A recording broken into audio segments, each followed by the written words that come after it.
And one of the things that we're aware of is that there may not be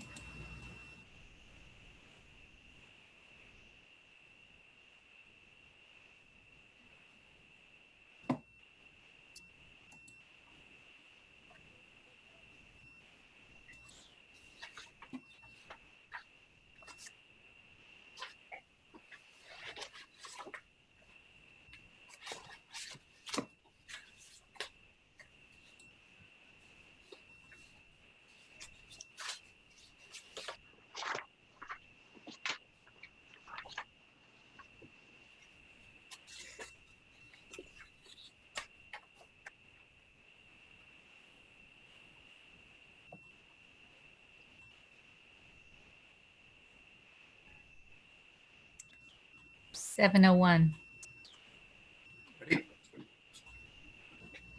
Okay, we are live. Welcome to the August 25th Parks and Recreation Commission meeting. Let's start with a roll call, please.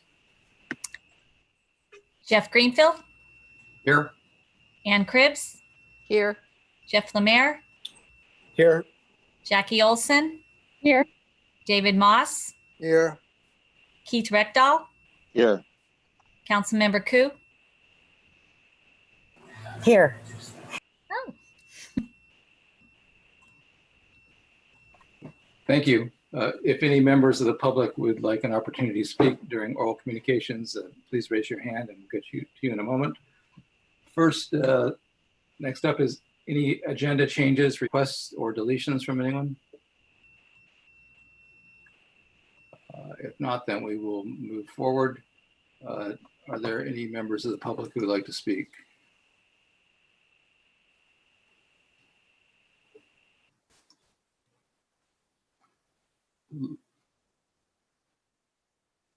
Catherine, looks like there's nobody who would like to speak. No one's raised their hand. Yep. Okay, so we will move forward with the first business item. Actually, I'm going to recommend an agenda change. Backing up, I'm going to recommend that we have the department report before the business, which is normally what we do. We had changed that for our last meeting, but if no one has it, if no one has thoughts otherwise, let's proceed with the department report, please, Darren. Thank you, Chair. Darren Anderson with Community Services Department. I forwarded the commission an email recently regarding an upcoming community meeting on safe parking program that the city and the county are working on to co-sponsor. The program will help households living in their vehicles to transition to stable housing. This meeting is in advance of City Council's consideration of opening a safe parking lot at 2000 Gang Road. This is the location of the former temporary fire station next to the Baylands Athletic Center.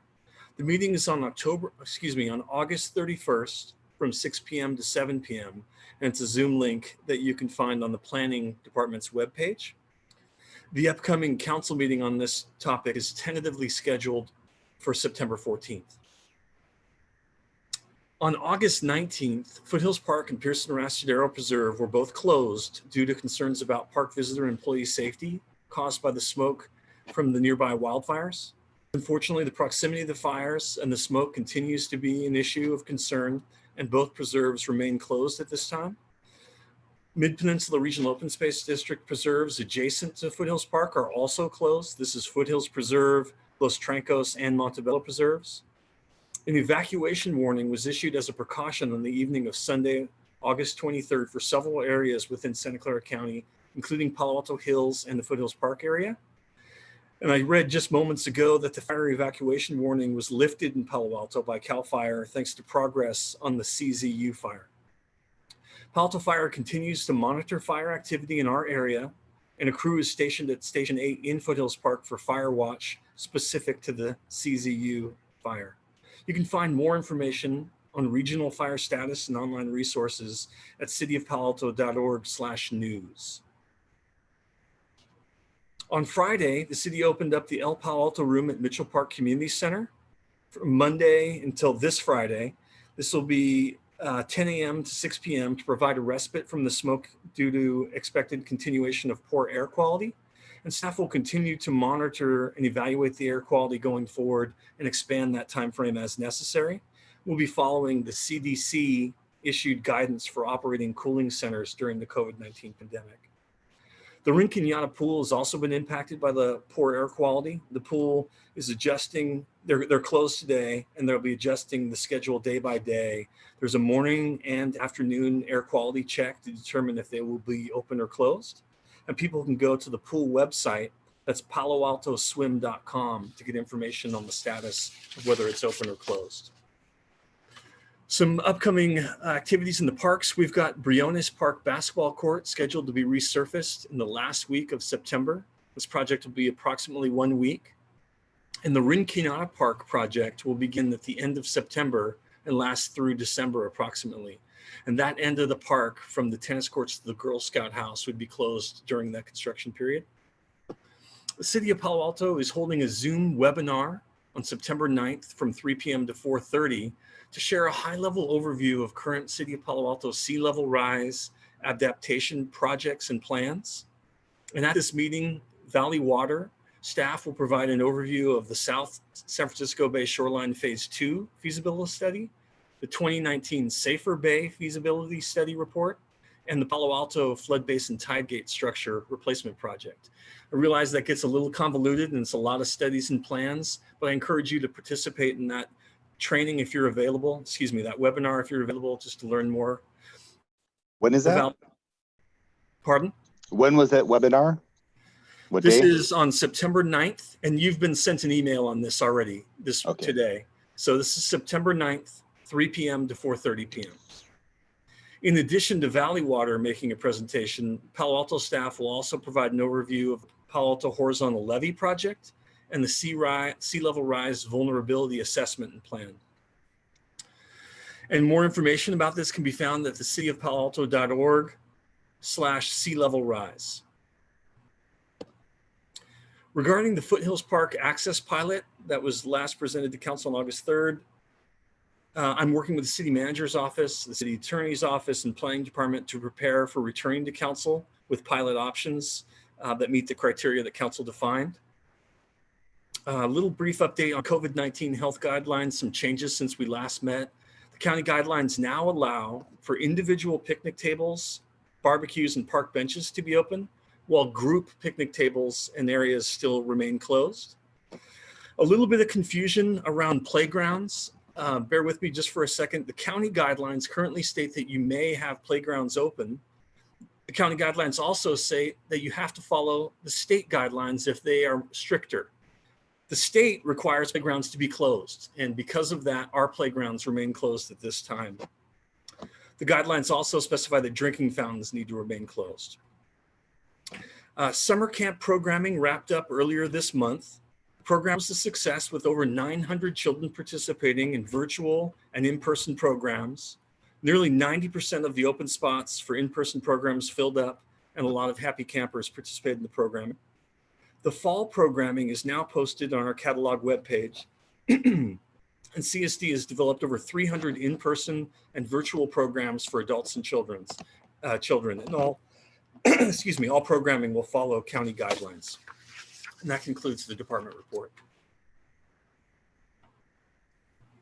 Thank you. Do any commissioners have any questions for Darren or the department report? I have a question. Go ahead. Comment. First of all, Darren, I really appreciate your moving so quickly to close Foothill Park and Arastadero Preserve. I thought that was a really, really smart move. So good work on that. Secondly, in terms of Riconata, it turns out that I've been getting great reports about the communication to the community with the staff and with Swim Palo Alto and Tim Sheeper's group. So I think in spite of people being disappointed when their lap swimming isn't available, the communication and the staff is doing a really, really, really good job of letting people know. And then my last question is, of the 90% filled camps, were there any reports of anybody contracting COVID that you know about? There was one exposure, but no camp children that I'm aware of that had contracted it. Great, good to know. Thank you so much. Thank you. Darren, I have a quick question. What is the air quality threshold with which they would close the swimming pool or other outdoor activities that the city runs? I'm not totally sure. I know it's when it hits the unhealthy. I couldn't tell you the exact air quality index level, but I can check in with the pool and email that out to the commission if you'd like. Thank you. Darren, what you said 900 children took part in camps. Approximately what percentage were virtual versus in person? I don't have that information, but I can try to find out and send that to you if you'd like. Yeah, and then you said that there's additional programs that you've already created for the future. For fall? 300 of them? Yes. Wow. All virtual? No, it's a combination of in-person and virtual. Okay. That is a terrific record about COVID, being able to get through that and still stay safe. That's really fantastic. Okay, that's it. I had a Anyone couple else? questions. A couple questions about Foothills Park. I was up there 2 weeks ago on the weekend, and someone had their car backed up to the lake, and the stereo was cranked really loud, and it was echoing through the whole valley. I was over Amazing. I was on the Wood Rat Trail, way over on the other side of the hill. I could hear the boom, boom, boom. And if I could hear it, all the animals could hear it. I was just wondering, do we have regulations about amplified noise in Foothills? There's amplified noise restriction in all of our parks. And I don't know why the rangers didn't contact this person, but if you were to see that again, you could call dispatch, the non-emergency police dispatch, and they'll notify the rangers and they can make contact with them. Okay. I've been up there other times and it hasn't had the problem. It was just a one-time deal, and I was wondering about that. Second thing, I was up on I guess it'd be the east side of the park. Usually I'm on the other side, and there were bicycle people coming from Arrastadero, and they were using that last trail that goes up to Bobcat Point, and they were going back and forth. And I hiked that, and you could see there were a lot of tracks over there, so it wasn't just an isolated incident. So people are coming from Arrastadero. And I asked the guy, I said, you can't do this in Foothills Park. He goes, this is Arrastadero. I said, no, this is Foothills Park. You went through that gate back there. And I went back and looked at the signage. They just have clear signage, but it's not, if you weren't paying attention, it'd be easy to miss, because it's a lot of fine print and people just kind of blow through the fine print. Is there a way to put a bigger sign that says no bicycling or no bicycles past this point? Yeah, Okay. I can take a look at that.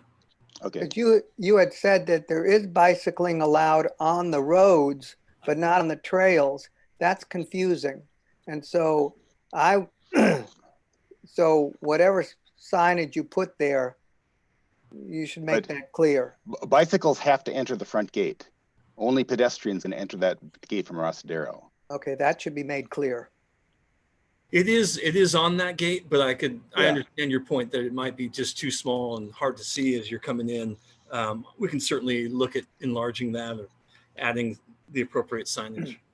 Yeah, and I saw the same thing coming from Alexis Drive and cutting over to the right to get to Arrastadero. That's there's no signage whatsoever on Alexis.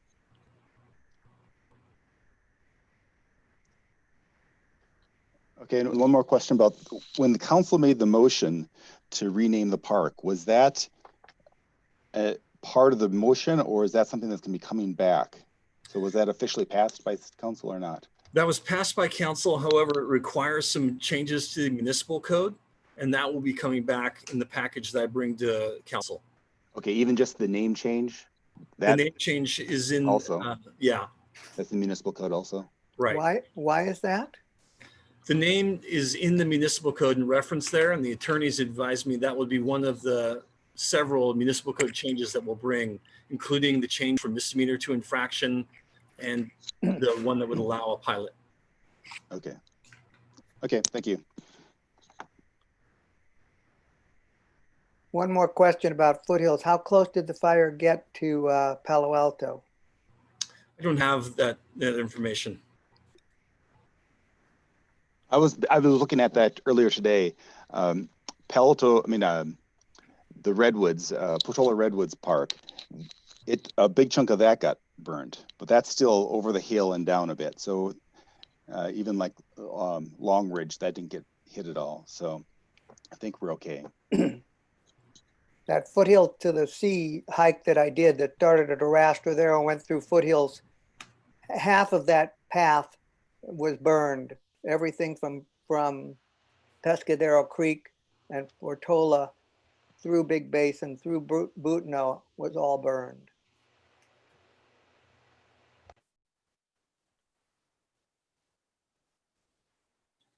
Yeah, there's a lot of devastation right around the corner. And again, thank you to the staff for acting so quickly to close down the areas appropriately and ensure safety for our community and for our rangers and staff. One more question. Did this fire season have any impact on the number of barbecues that we're going to have in Foothills Park going forward? We haven't made any changes yet on that. Yeah, I think that the barbecues at Foothills Park are an open issue for us to spend some time considering, and hopefully we'll get a recommendation from the ad hoc on that issue and come to the commission to discuss it further.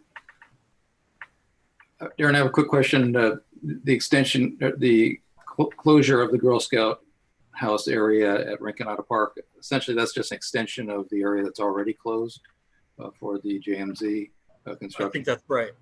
So that seems pretty well timed on balance. And the name change of Foothills Park, that will incur some expenses over time, signage, literature, things like that. Is that will be part of the report that goes back to City Council as well in terms of the details, like the Minico change as well? Potentially. A lot of those things, the changes, for example, whenever we make changes, you say literature, what jumps at me is park maps, and we'll usually exhaust our existing supply before making a new one, so we wouldn't incur costs on there. And the website ones, there's no cost to that. So it's really the signage in the park. And we've got some existing funding to do that kind of change. Right. Okay, thank you. And go ahead. Exactly what name did they approve? Foothills Nature Preserve. Okay. And that's important because there already is Foothills Preserve. There's an adjacent Mid-Peninsula Regional Open Space Preserve called Foothills Preserve. Not to be confused with Foothills Nature Preserve. And as far as going back to council with details on how to potentially implement a pilot program with the guidelines that they specified, is that something that you'll be working with the Parks and Rec Foothills Park ad hoc on, and would that come to the commission for review before it goes back to council? I'd certainly be briefing the ad hoc, but right now there aren't plans to bring it back for discussion to the commission. Okay, thank you for the clarification. Any other questions before we move on? Thank you, Darren. You certainly engaged us with the report as evidenced by all the questions you got from us. Thank you again. Thanks. Let's move on now to approval of the draft minutes. Does anyone have any changes or comments to recommend? How do I change one word? I've never had to do that in all the 4 years I've been in this thing, but I wanted to change one word. Can I just tell Catherine off to the side? No, I think since we'll be approving the minutes, you need to let us know what your changes. Okay. I said bouncy castles, not bouncy balls. I don't want bouncy castles in Foothills Preserve. And do you have a a page number to reference on that? No, but if you, Perchance. Okay, if you search for bouncy, you find it. thank you. I think we can consider that change. I actually have a few changes to suggest as well. On page 1, I guess I'd be remiss if you might think I didn't read this if I didn't suggest changing vice chair to chair for my name. Not that I'm so caught up on that. Also on page 17, there's a reference to Greg Betts, spelled B-E-T-Z, recommending that change to B-E-T-T-S. And on page 20, in the second to last paragraph, just looking to insert most before the word pristine on a comment that I made. And I've already emailed these suggestions, recommendations to Catherine.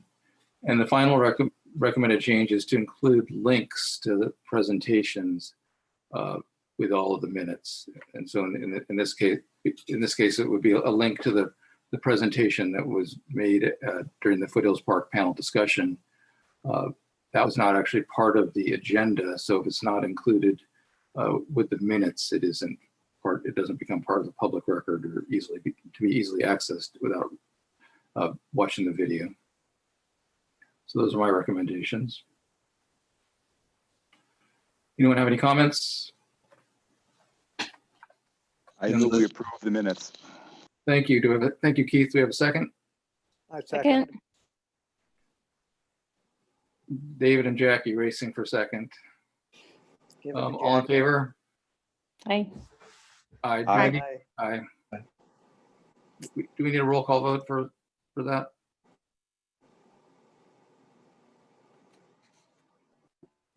Do we need a roll call vote to approve the minutes? Yes. I think so. Okay, so please, Catherine. Jeff Greenfield, Aye, yes. Ann Cribbs, Yes. Jackie Olson, Yes. David Moss, Yes. Keith Reckdahl. Yes. 6 for yes. I'll vote yes. Oh, sorry, too, Jeff Catherine. Lemire, sorry. It was a soft 6. All right, thank you. All right, we'll now move on to our first discussion item. It's an update on the green stormwater infrastructure, and happy to welcome Pam Boyle Rodriguez back. We were speaking a little bit beforehand, and it's hard to believe it was last January was the last time that you presented to us. It seems like just yesterday, but please welcome and look forward to your presentation. Darren, did you want to say anything before she started? Just to welcome Pam, and thanks so much for being here. We greatly appreciate it. And Pam, you're currently muted. Thank you.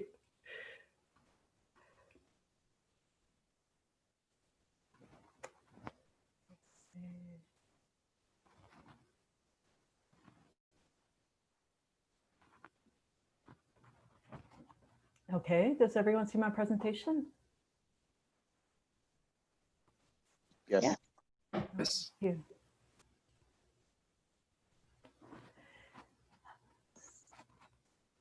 Okay. We're seeing a bunch of slides instead of the one big slide. Really? We're seeing the Okay. notes. We have your comments. Huh. Okay. So you want to go into the presentation? Okay, one second.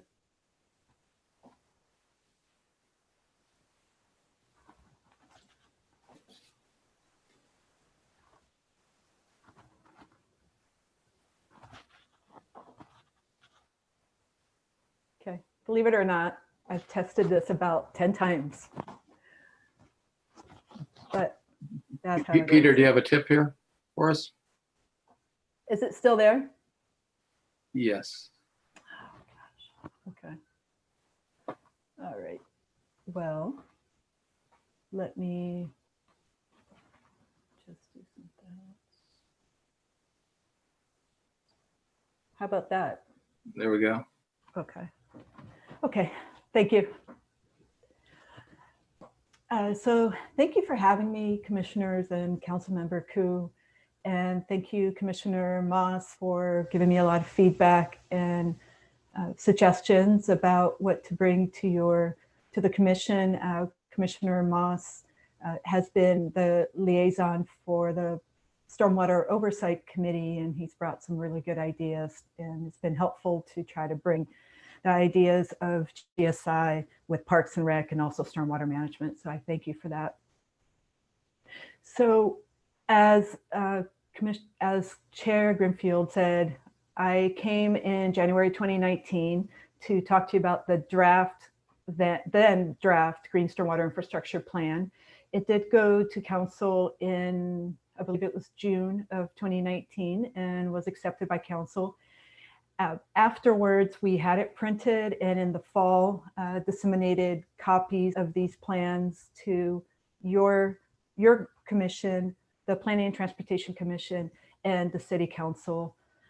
So if anyone on the commission needs a copy, please let us know. We still have some extra copies, but hopefully you've had a chance at some point to at least thumb through it. I know it's pretty long, but it is a good summary of what we put together, both based on internal feedback from a lot of different staff and also externally through different public, through a pretty long public process. So today I came to you to talk to you about what we've been doing since last summer about implementing this plan. And if you look at, I'm sorry, by the way, do you see my presentation, or are you seeing the top of Zoom? We see the GSI plan vision screen of your presentation. Okay, just wanted to make sure because it shows differently on mine. Thank you. So this is just a short reminder of what we're trying to do with the GSI plan in a very brief way. And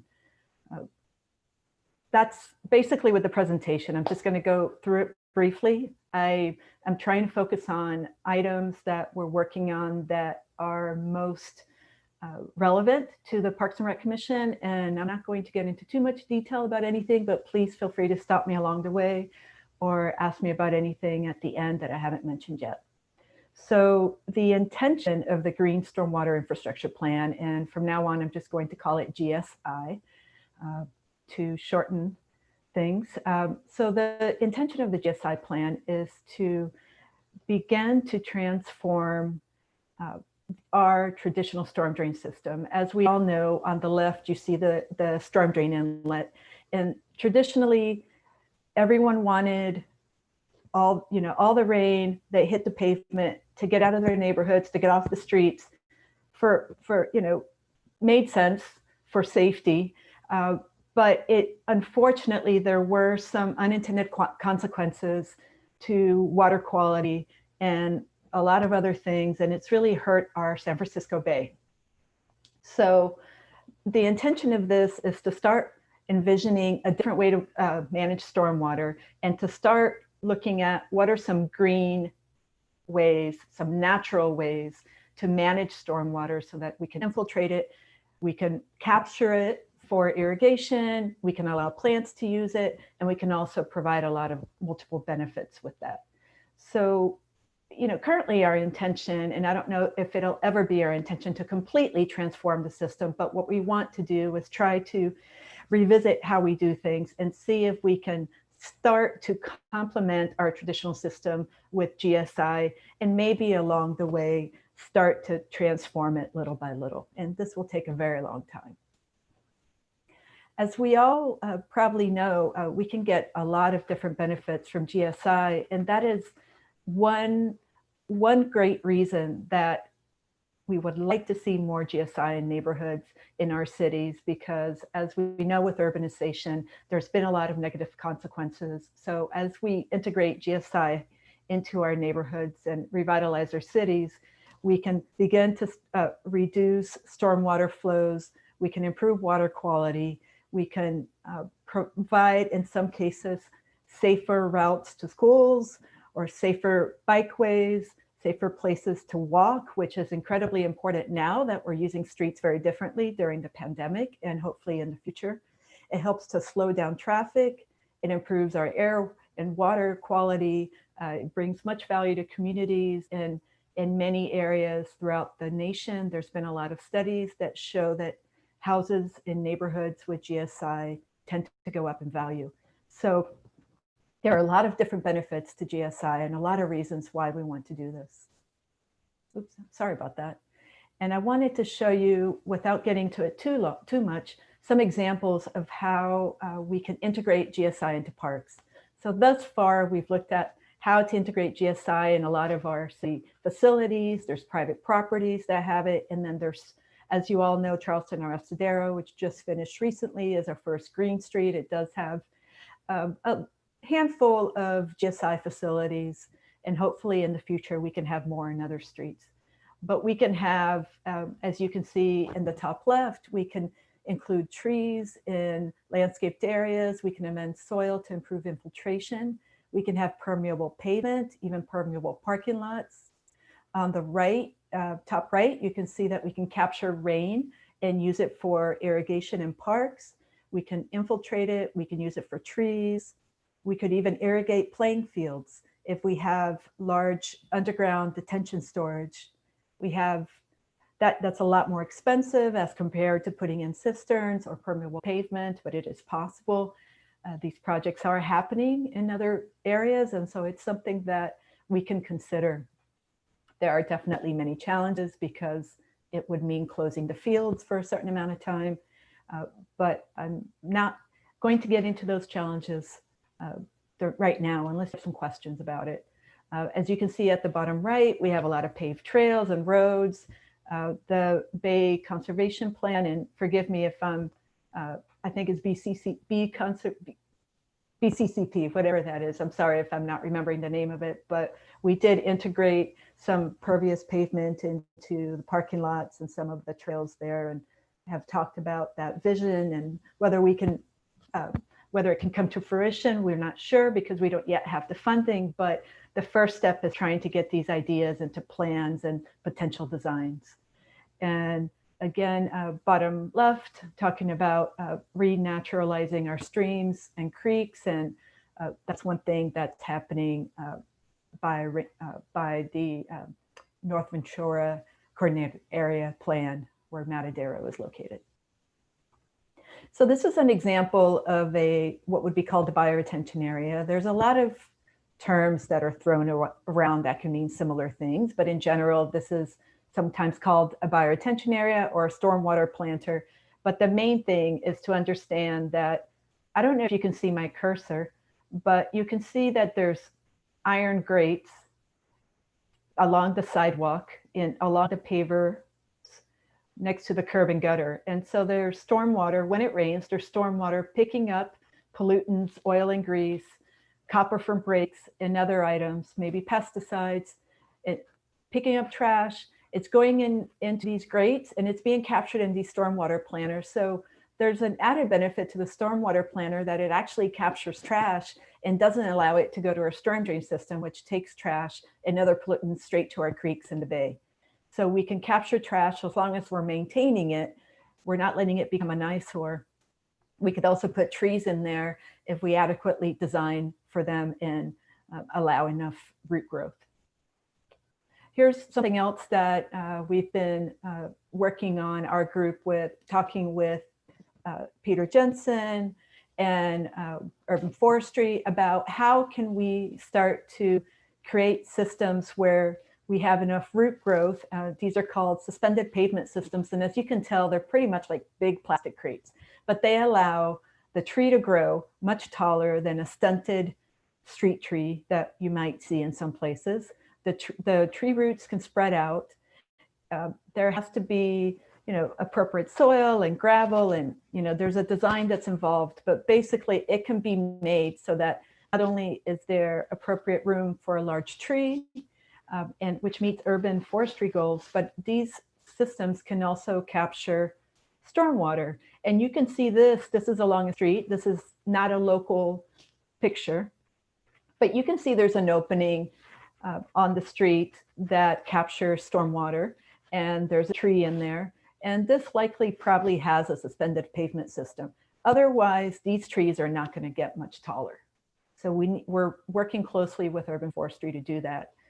This is a flyer from Philadelphia, where they have a very large green stormwater infrastructure program. And I just wanted to show you, because this is a good graphic of how trees can be built to get enough tree root growth. And then there's gravel where the water can infiltrate. It can go down, maybe to groundwater, or at least to the subsurface soils, where it can be stored for future uptake by the roots. And then when that fills up, it can still go to the storm drain system. So I wanted to show you an example of something that we were able to make happen. It hasn't been constructed yet. As you all know, the public safety building has gone through a pretty thorough design process, and Peter Jensen's on the call. He can also talk about this. But this is a depiction of what it's going to look like. And as you can see, there's a lot of different trees along the sidewalk, along Sherman, along Birch, and on the other side, there will be some along Park. So what we were able to do, we worked together with engineering and urban forestry, Peter Jensen, our landscape architect, and we're able to figure out a way with the consultants so that we're putting curb openings where these trees are. These trees may not necessarily be at the exact same spot when built, because this is just a proposed design. But what we're hoping to do is, where these trees are, put some curb openings similar to some designs that we looked at earlier. And we're going to be able to treat an additional, as you can see here, almost 21,500 square feet of impervious surface. And it's just going to be, we were hoping to get it on Park and some of Birch because of utilities and other challenges. We couldn't make that happen. But as this side of Sherman Avenue that is next to the public safety building will all be draining to these trees and stormwater planters, and that water will all be treated before it goes to our downstream creek.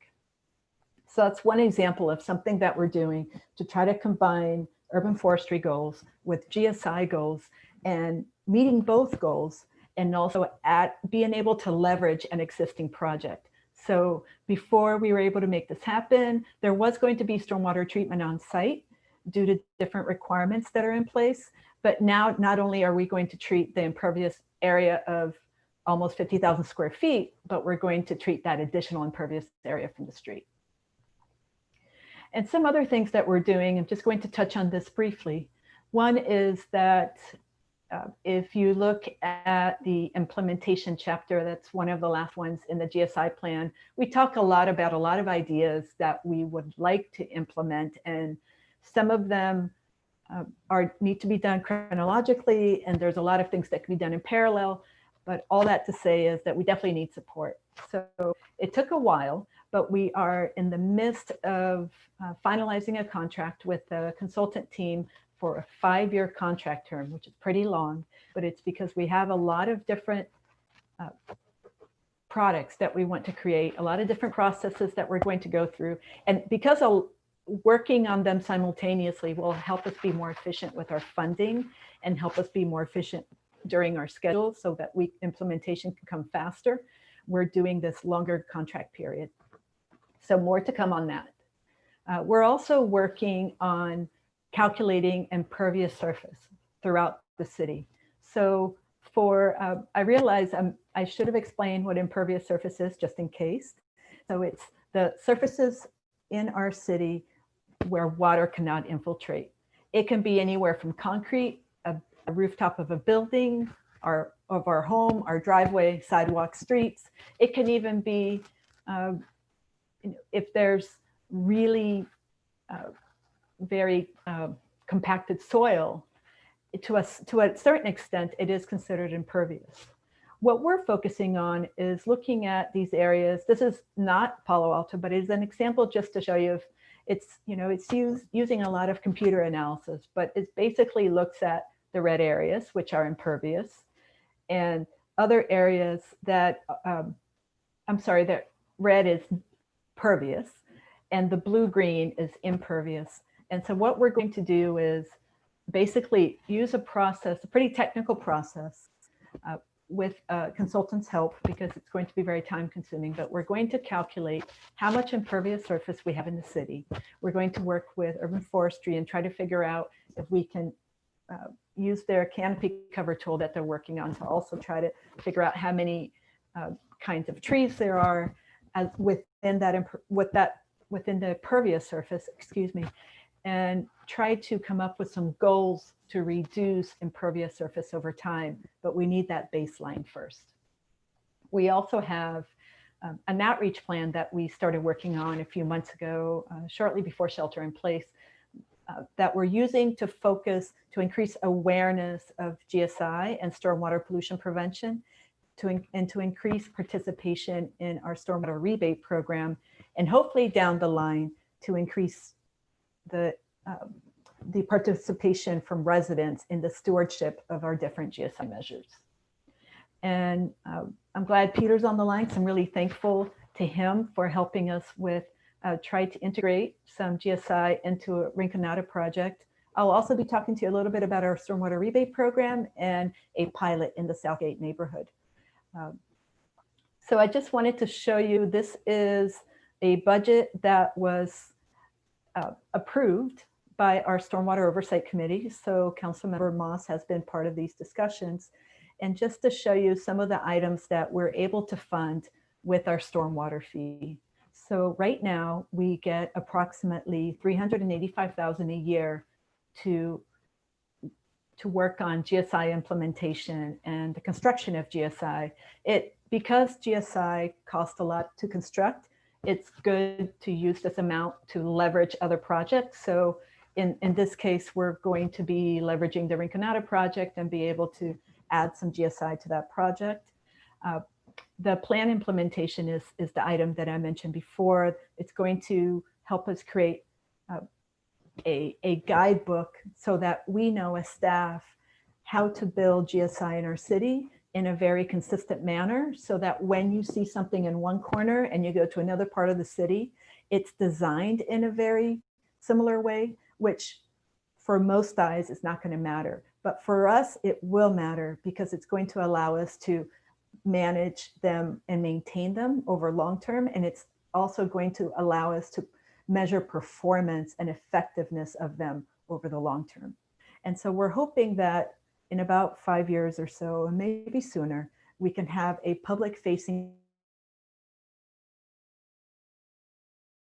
tool that was to look at not just how much impervious surface we have in the city, but how much GSI we have, to see how much pollutants and stormwater are getting treated by our GSI, and to see how effective it all is to meet the other benefits, such as those that were listed in that matrix that showed the different multiple benefits. We're also looking at additional funding opportunities. So there are different consultant contracts. And I mentioned a lot of consultant contracts because we're a very small team. We're only a couple of people. There's a lot that we want to get done, and we do need that consultant support. And so it's not a very big contract, but it's going to allow us to try to start digging into how we can supplement the funding we're getting from the stormwater fees, so that we can start paying for maintenance of a lot of different measures. Right now, Darren's team helps to maintain, Darren's team and the contractor that is managed by Darren's team helps to maintain GSI at parks and landscape medians and along some of the streets, but they currently don't get any funding from the stormwater fee because it wasn't initially allocated when it went to voters. So now we want to look at other ways that we can provide that funding, because it doesn't make sense to construct these measures if we don't already have allocated funding for the maintenance. And the outreach plan I've mentioned, and the last thing is the rebate program. I will talk about the partnership with Valley Water. The second from last, the bioretention area maintenance, is something that is not in contract yet, but we're hoping to do a pilot with an external organization to try to maintain bioretention areas separately from the contractor that's under Darren, so that we can help supplement some of that maintenance cost and bring experience to those type of features. So hopefully you can see, I'm sorry that it's small, but you all are probably really familiar with Riconata Park. You have Embarcadero, Middlefield, Lucy Stern, and Hopkins Avenue. And so what we're doing with Peter Jensen is that we're capturing, and thank you, Peter, for doing the design for this.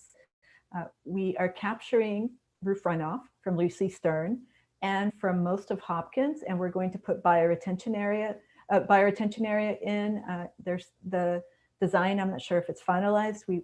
Peter is on and we can ask him, but it's going to allow us to capture stormwater runoff that otherwise would just be going down the street because there are no storm drain inlets on Hopkins Avenue. So instead of saying, how can we put an additional pipe in or additional inlets in Hopkins, which would be very expensive, instead with about 260,000, we're going to put in bioretention. And you can, I'm not necessarily 250,000, sorry. And we're going to be treating 31,000 square feet of impervious surface. So as you can see, little by little, we're trying to leverage other projects. We're trying to partner with other people and trying to address opportunities that are there for existing capital projects that are being planned now. So it doesn't mean that we're not going to be looking outside of that, but these are the easier opportunities for us to manage. And at the same time, it doesn't necessarily mean that we can do this for every project, but this is another project that, you know, we're very fortunate that Peter was willing to do this and he was able to do the design. And so, as I said, we're going to capture, this says about 10,000 square feet of roof runoff from Lucy Stern. It's not the entire building, but most of it. It's going to run off to Hopkins, and then we'll capture some more runoff from there. And I wanted to talk to you about our stormwater rebate program. So just in case not everyone knows, the city has a stormwater rebate program. It's had one for a while now. It's funded by the stormwater fee, and it was funded by the previous round of the stormwater fee. It has never had a lot of participation. It was before managed by another group and never got the attention that it could have. We're not sure if participation is going to improve and increase, but our goal is to really focus on improving this rebate program, trying to dig into why it might not be, why people are not participating as much as we would like, and also looking at how to make the process easier for residents. So one thing that we're doing is that we have partnered with Valley Water. And Darren, let me know if it worked. Do you see the screen? Yes. Okay, thank you. So I'm not going to really show you much of this website, but I just, you can go, anyone that is a user within Valley Water can go to this website and receive a rebate.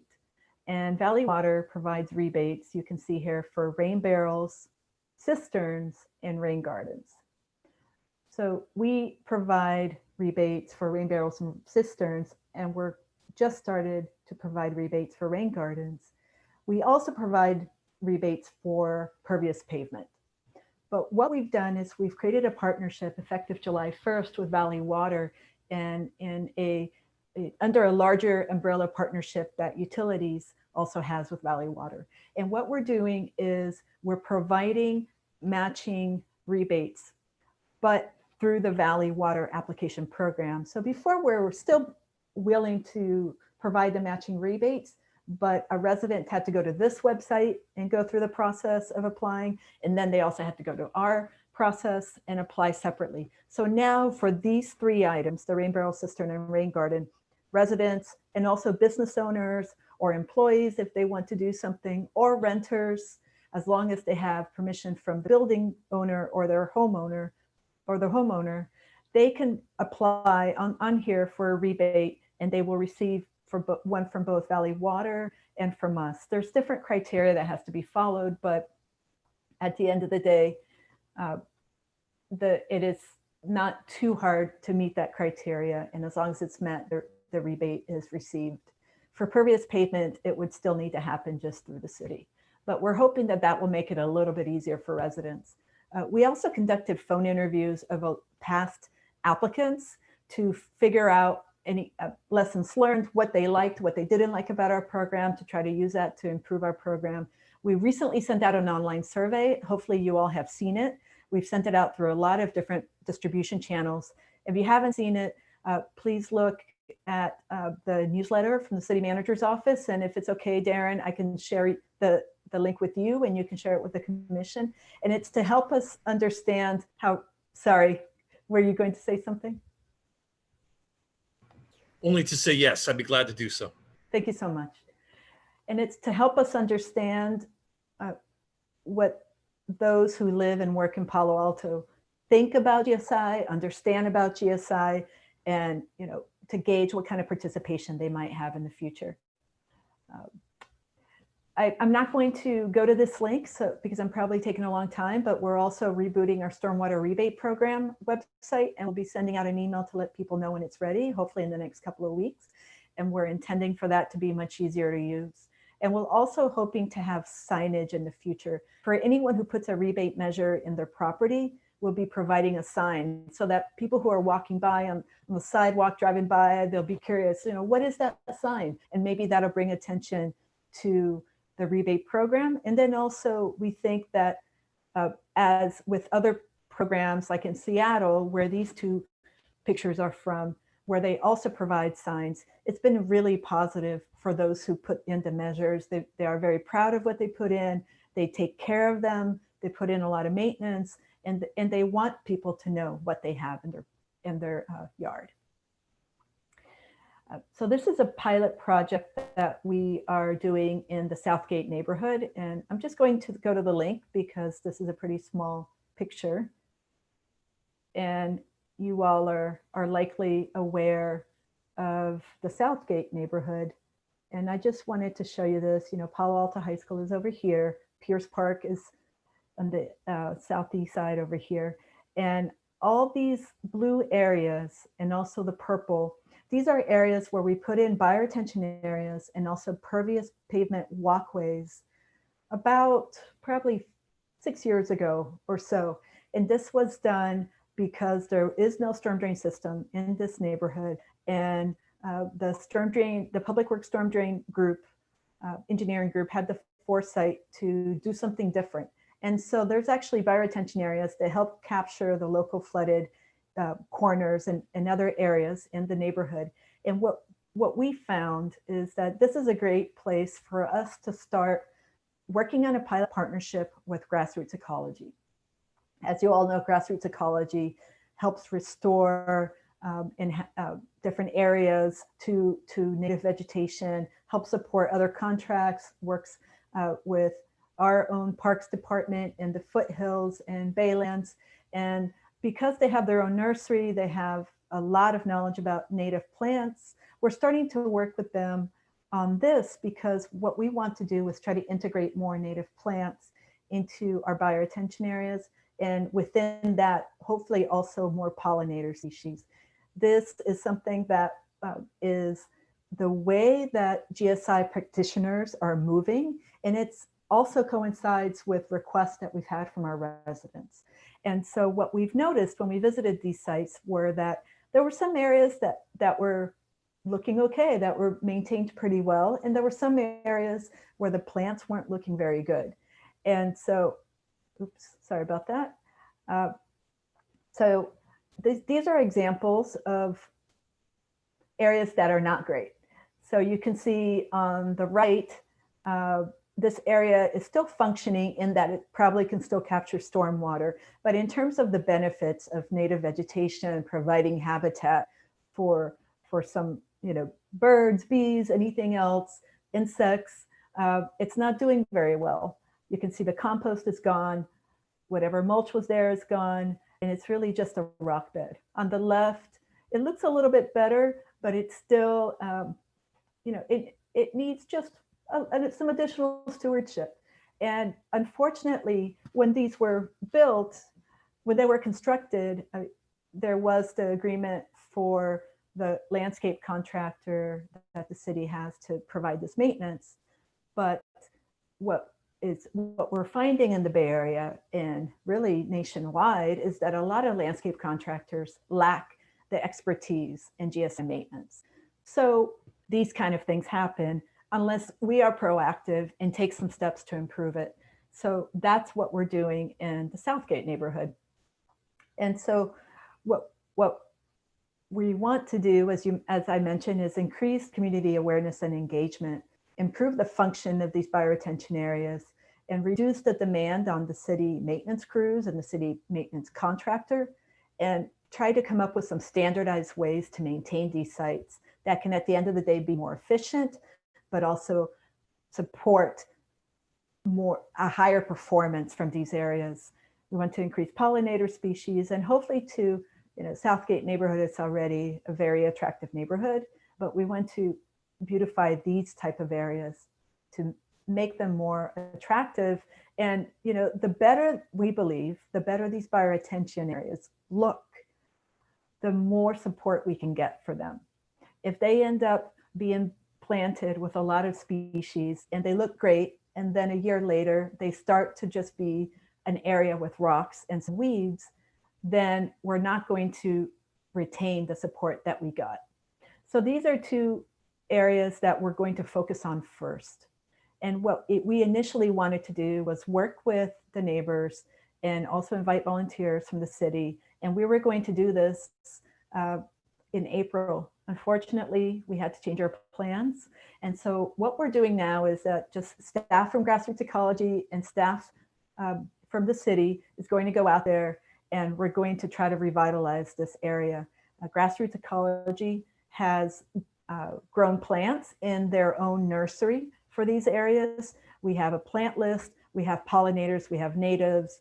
We've talked about all the different things we want to do to rejuvenate this. And I won't go into the details, but a lot of staff has been involved so that we can also keep in mind that we don't want to create something that's going to create a lot of extra maintenance, but we want to try to test some things, such as putting the pollinator species, but include Grassroots Ecology in this process. And then they will, once we can start working with volunteers in these type of areas, they will help train volunteers, and hopefully the neighbors in the area will start to adopt these, whether it's an informal or a more formal program we create, and they will help take care of them themselves. And so this is just an example to show how one of these areas is working. So you can see that there's rain going across the street, and you can tell that it's still functioning. It is capturing rain, but we can do a lot more to provide more benefits from this. So as I mentioned, phase one, we're going to monitor those two areas that I mentioned. We're going to learn how we can change it, over a few months as we monitor and we adapt, we change the management, and we figure out a way that we want to rejuvenate other areas in the neighborhood. And as we learn, we come up with some standards, and that will also hopefully help to inform any maintenance of any other features. And then over time, we hope to spread this to other areas beyond the neighborhood. We also want to add signage. So we want to add signage, as we mentioned, to the Stormwater Rebate Program applicants' properties, but we also would like to add signage to areas where we have GSI, for example, the Mitchell Park Library. If somebody goes to the Mitchell Park Library and they don't know what they're looking at in the median, they might just think it's a landscaped area that has some trash in it. But we want to put some signs out there. There is one sign on a fence, but we want to start putting signage everywhere. That way, like the Fire Station 3 that was just finished, there's some bioretention at that intersection. We want people to know when they're going by, which is really positive in Palo Alto because we have so many people biking and walking. It will really raise awareness of what these measures are. Now, this is going to be going out as a flyer to the neighborhood. So although we're not inviting volunteers to work with us, we are saying, if you're interested, please drop by. As long as we follow the social distance protocols, you can come by, we'll talk, and please, sign up if you're interested in the future when we can all work together and volunteer together. This is also a notice that we're going to be closing the street because that's safer for all of us when we do this. And once this is finalized, Darren, I can also share this with you. And the next phase, we're hoping to also, through a grant that Grassroots Ecology got from Valley Water, we're also hoping to work with San Jose Conservation Corps. And this will be the beginning of developing a green workforce that can focus on GSI. So as I mentioned, landscape contractors don't really have this experience. So we're hoping to increase that experience in the Bay Area and more specifically in the South Bay here. And hopefully that'll grow. And if the San Jose Conservation Corps can start to learn how to maintain these and get certified, they can start to put more of their students into the workforce. They have a high school and then they also train. And so a lot of these graduates from San Jose Conservation Corps go on to other companies and take their expertise with them. So we're hoping to provide them a lot of training, and we have planned to also attend some of their classes and provide additional training on stormwater management. So what we have, some of the things we have coming up, not all of this is related to GSI, but as you all know, we have in the third Saturday in September, there's an International Coastal Cleanup Day, which we translates to a California Coastal Cleanup Day. And we always have a volunteer trash cleanup event at Matadero and Adobe Creeks. We also have one at San Francisco Creek that Grassroots Ecology helps with. But we're not able to do that this year. But what we're doing is we're going to have a way to provide trash grabbers and trash bags and gloves to those who are interested. And we encourage throughout the rest of September to just pick up trash in neighborhoods or maybe a local park. As long as it's socially distanced, we highly encourage it. And at least people can feel like they're still contributing to our Coastal Cleanup Day. And it's just going to be a longer period in a smaller way, but hopefully still making a difference to help clean up the bay. So we'll be sending out information about that. Palo Alto is also a sponsor for a Green Streets for Sustainable Community Symposium that is for the South Bay. It was going to be an in-person conference early in the year. That was changed. We are now doing it as a 3-part webinar. I've been helping plan it, and I can send out an email about that, but it's about how we can re-envision using our streets, not just using our streets for driving and doing it for driving and then for everything else, but how can we envision using streets for all stakeholders and less about cars and more for everything else, including GSI. So there'll be more information coming about that. I wanted to mention that the stormwater permit that we have to follow, which requires us to implement GSI, it's implemented and enforced by the Regional Water Quality Control Board that is under a state agency. They have a 5-year permit cycle. And so our permit cycle is going to be done at the end of this year. They're extending it till next summer, but next spring, they will come out with a draft. And I'm mentioning this because there will be a section in there about GSI. They are intending to have requirements to require more stormwater treatment for both commercial and residential developments. And that could impact our neighborhoods a lot, and that could cause some strain on local businesses. So I can send a link when it comes out.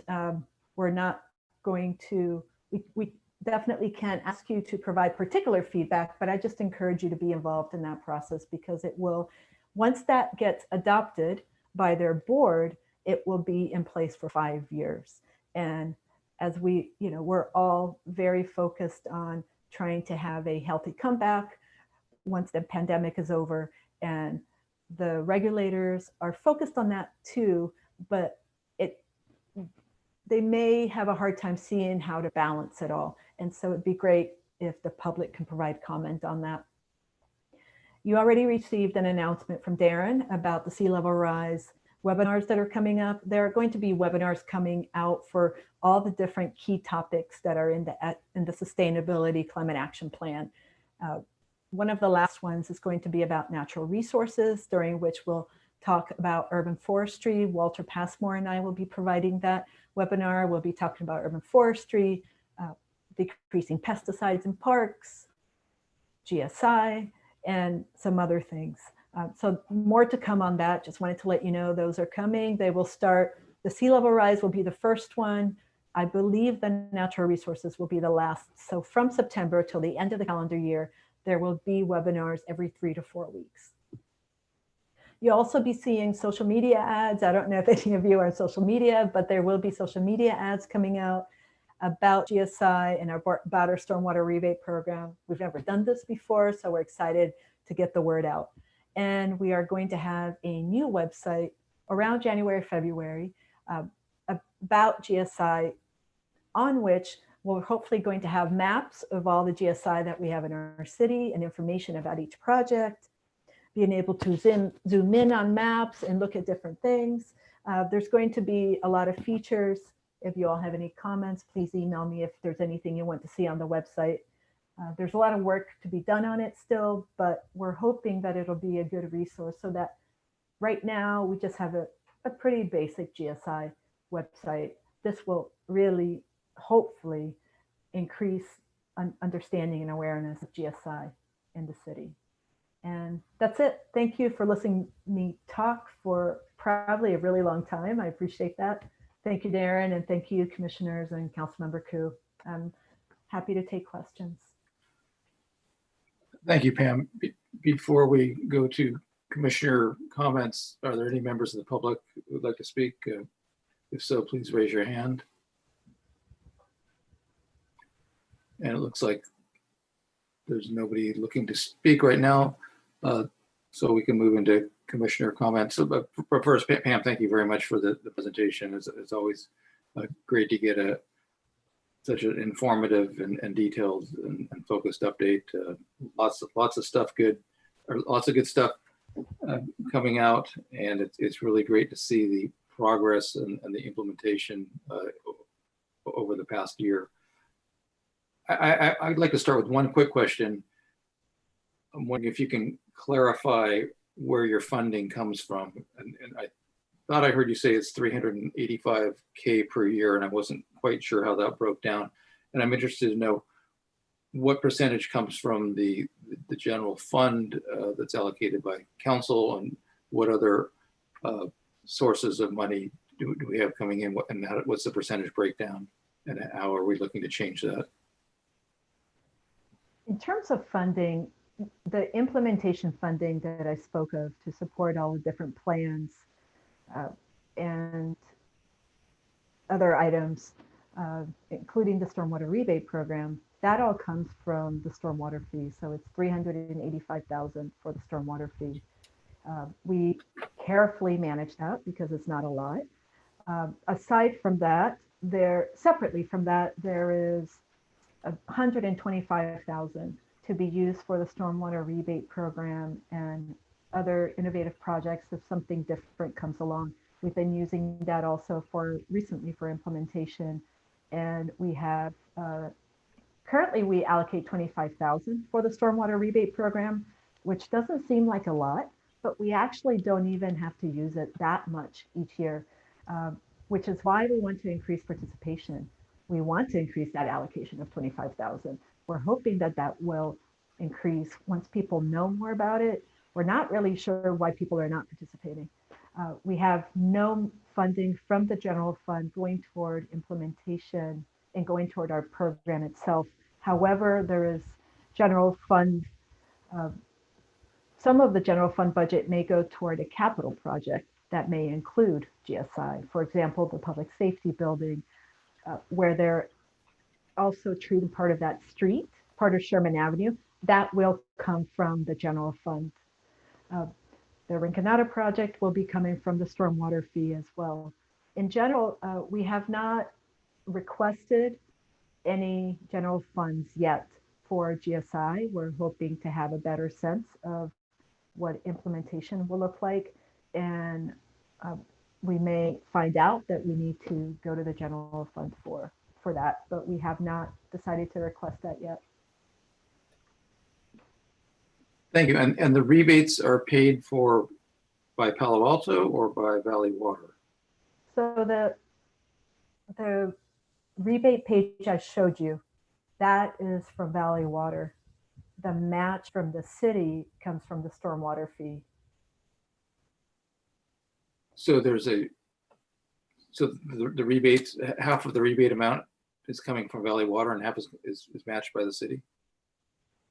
Yes, but so I could try to show you, 1 second, let me just show you this quickly, hopefully quickly. So you can see these rain capture rebate amounts. So for example, let's say you wanted to get a 200-gallon cistern. You can get a rebate of 50,000 per gallon. So 50 cents. That would be nice. 50 cents per gallon for those 200 gallons. 50 cents you would get from Valley Water. An additional 50 cents you would get from the city. So in total, you can get up to $1 per gallon for putting in your cistern. Does that make sense? Sure. And is that made clear on the website in terms of trying to attract people to use the rebates? If you're getting twice as much as it looks like, that's going to be more appealing. Right. We are. That is our intention, to make it more clear. We think that maybe there was lack of clarity in some of the information, and so we are changing that. Great. Thank you for the clarification. Anybody like to start off on the commission? Jeff, please. Yeah, Pam, thanks so much for putting this together, and it's so interesting. Couple comments. One is you mentioned signage, and I was in Washington, D.C. last year, and they had some projects going on, and they had signage, and it really does raise awareness, and it's very interesting. So anything that we can do with signage on these projects is great. I know that GSI costs money, but I'm also interested in, you mentioned, for example, the benefits to housing in a community. And how it has potential to raise the value of the houses. But are there any studies out there, or are there any numbers to be able to put on, for example, what it means to have the improved air and water quality, or what the cost is that as it reduces flooding, you don't have to repair a road as much, or things that you can put a number on that provide some context that says, certainly we're asking for this money, but there are legitimate economic benefits to what we are doing. And so I'd be interested in some of that if that's available at any point. I know you guys have a small team, so I certainly respect your time and what you're trying to do. But again, thank you so much for putting this together. And I'm so happy that our community is participating in this project. Thank you so much. And you make a very good point, and that is definitely something that is part of a lot of discussions that I have with other GSI practitioners, is really, how can we quantify multiple benefits so that the public can understand, why GSI is such a much better decision a lot of times, not all the time, but a lot of times. And when we list the multiple benefits, you're right, it doesn't make as much of an impact as when we quantify them. And that work has been done in a limited way in some other cities. I'm not aware of that having been done in the Bay Area or even in California. There are some studies. I could look some up and send you links. What we're hoping is to move that direction, and to do that, working with urban forestry, they're creating some additional tools too. And so maybe within the next 5 years, through that performance tool, I call it a performance tool, but really it's to show all the benefits that we're getting from GSI and to try to quantify them in some way. It's even also if we can say, how much carbon we're capturing in addition, what we're doing differently, if we're the sustainability impacts of using concrete versus pervious pavement, the urban island heat effect reduction, all those things. So I appreciate your comment. And I will definitely look into that a little further and note that that's something that you all would like to hear more about. Thank you. Keith? Okay, I want a clarification. Oh, first, I enjoyed this a lot. This is really good stuff. But let me cut to my comments here. You use the term stormwater treatment. I assume that just means passive treatment, that you have like a bioretention area and it just soaks into the ground. Very general term. It could mean a lot of different things. It could, if it was an industrial facility, they might use some more mechanical type equipment to improve their water quality because they have, very, high risk pollutants. But Okay. yes, in general, for what we're talking about in our city. For streets and parking lots, it's just a bioretention. It soaks through the ground. Right. Or it could be pervious pavement or some kind of underground cistern, and we can capture and treat that as well. And wasn't there some proposal either by Valley Water or by the state that would said that we would have to get rid of our stormwater sewers and put all that into our sewage treatment? Is that, this is like a year or two ago this was floated? Was that not accepted? I've actually not heard about that. I'm sorry. Okay, I just want to make sure that when we talked about treatment here, it was all passive. Okay, so then the water goes into the area and it slowly seeps through the ground. That's if everything goes well. But the two extremes are, what happens if there's like erosions or sinkholes or something like that? Is that something that we have to worry about? Potentially, yes. We do have a high water table. And so it does make it much more difficult for us to put in these type of measures to infiltrate down into the ground versus putting some kind of liner. So it acts more like a contained area. And so in a lot of areas where there's not a high water table and the soils are different, they just allow them to infiltrate through the soil down into the groundwater. A lot of ours, we've been lining them so that they fill, it's kind of, let's say it's a bowl of water. Once it fills up, it kind of overflows. So the bioretention overflows to the storm drain system. And so one thing that, one of the several things we're doing with the consultant over the next 5 years is to figure out what can we do in these areas where there's a high water table. Maybe there's areas that are closer to the groundwater contaminated plume. Maybe there's just areas that people are concerned about for other reasons, sea level rise. So how can we address those other things and still get the most effect out of these GSI measures? So it is definitely something to think about, and we don't know the answer, but we're thinking about it. Okay. And the other end of the spectrum is that between the clay soil and also the runoff and the silt, will it get hard packed and now not be permeable at all? Is that a concern? I'm sorry, could you repeat that? So if the water runs off the street, for example, and runs into the bioretention area, we want that to be permeable, right? Mm-hmm. We want that to drip in through the soil in general, right? Mm-hmm. So what happens if that silt that's coming off the pavement causes impact in soil so that there's no drainage? And now it becomes basically a concrete swimming pool. Mm-hmm.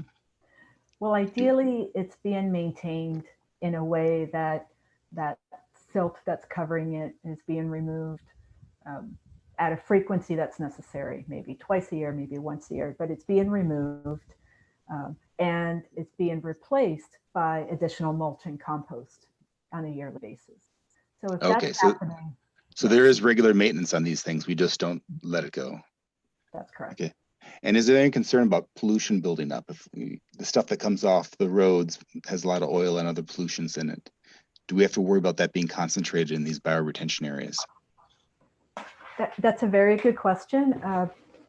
And we're still trying to figure that out. It's a relatively, I'm sorry, I'm having to plug in my computer because the battery's dying. It's still a pretty new science.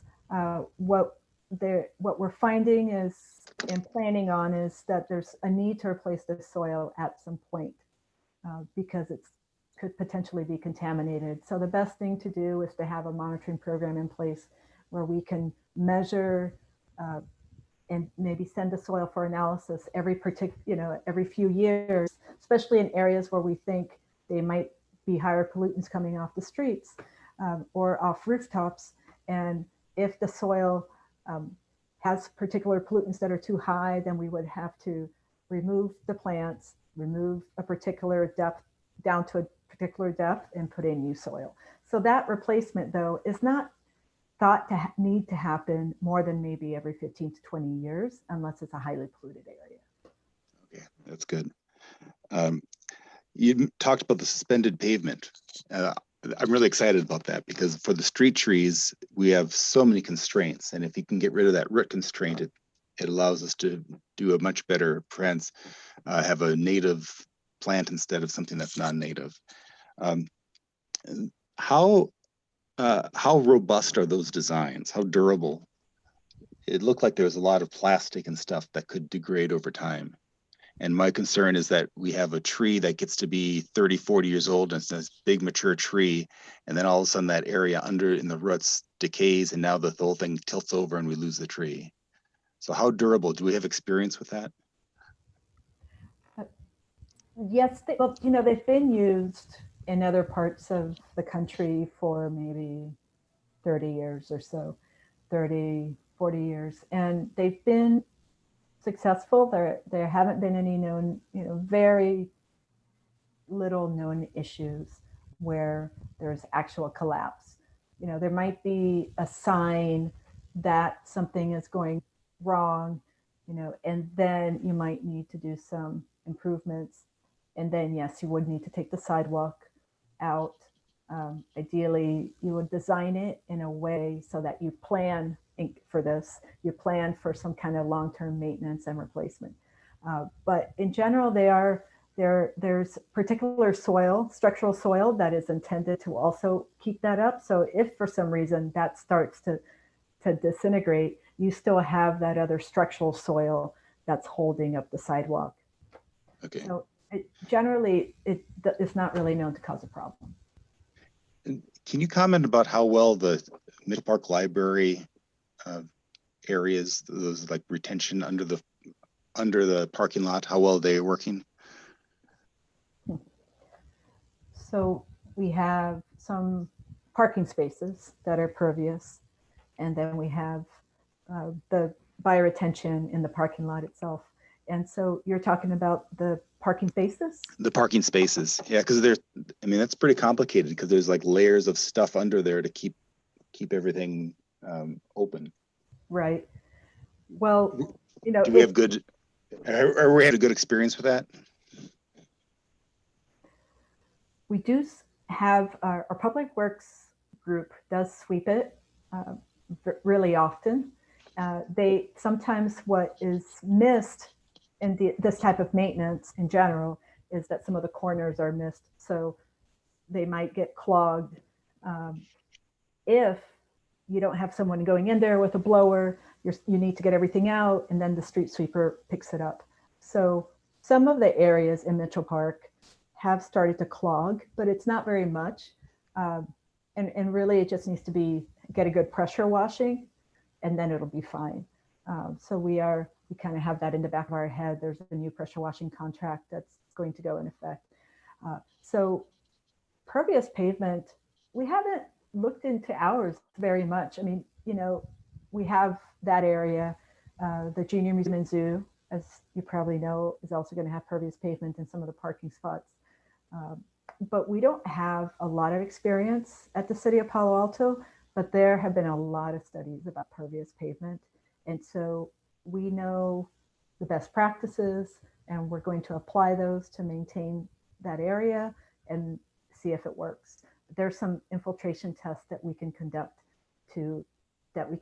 maybe every year or 2 years that we're going to start doing so that we can see if it's clogged or not clogged, and then apply the appropriate maintenance.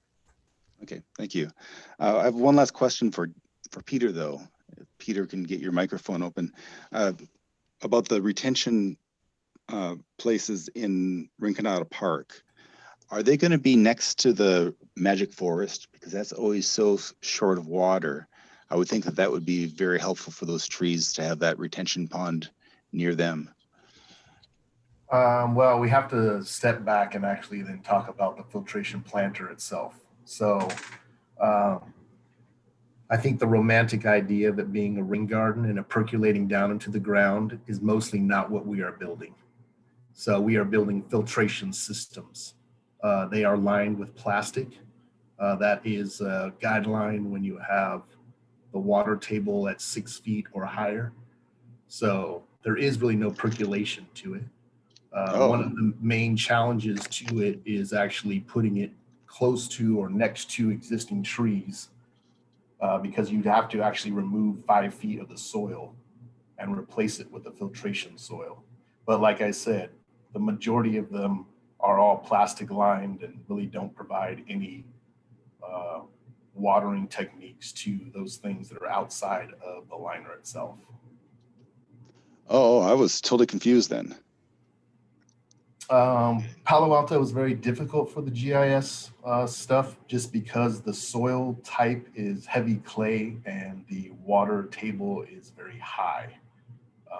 If we lived on a bigger sand dune, you could do more percolation with the water itself, but especially around Riconata Park, all of them except for the fire station one, and I would say all of them, the new Junior Museum and Zoo has several.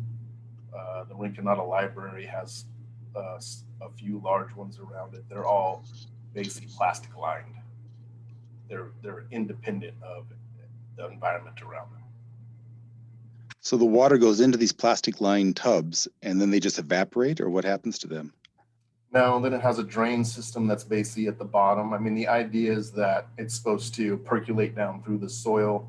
The soil is growing some type of microorganism that's been studied to break down pollutants.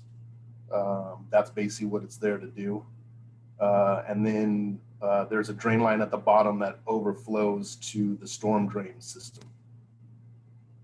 So it still eventually gets to the storm drain, but it's just basically filtering out the particulates that have collected on whatever surface, roof, or street. So that rain garden that they put in at Bull Park recently, is that the same thing or is that different? That's different.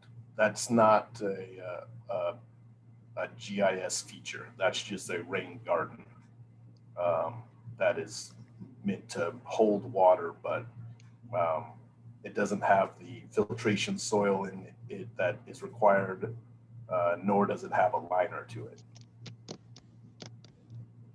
Okay, thank you. Okay.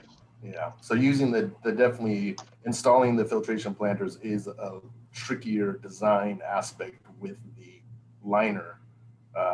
That's the part that really starts to limit the amount of plant material, especially trees inside of it, because technically you basically built a giant pot or planter that, it doesn't have a lot of soil volume to it left. Right, and that's why the suspended pavement systems are something that we're hoping we can use more of. Yeah, that would be really nice because then that's going straight to the tree then. Yes. Okay, thank you, Pam. Thank you, Keith. Commissioner Rectal, sorry. Thank you. Commissioner Olson? Hi, Pam. Thank you so much for coming. I can certainly see why Commissioner Moss is so passionate about this area. It's quite fascinating. The only questions I have, I think you had a very early slide that was sort of a hub and spoke looking one and sort of touting the benefits of GSI. And one of them had to do with bike and bike parking safety. And I wasn't quite sure how to make that connection between kind of what we saw and how that translates into safety. So what that is, wish I had, there's a rendition of Charleston Arrestadero of what it used to be and what it became And I don't have that out right now, but you know, it was a very wide lane road. And when it's more narrow and you can start putting in, sometimes it's called a bump out for, you know, for bikes, and it's kind of, you know, it comes out into the road. And so the sidewalk goes like this and then like this. You know, it could be concrete, but it could be a bioretention area where you can also capture stormwater. But because it comes out into the street, it tends to make the street more narrow. It creates more safety features. These areas are usually used in intersections, so they can be put out.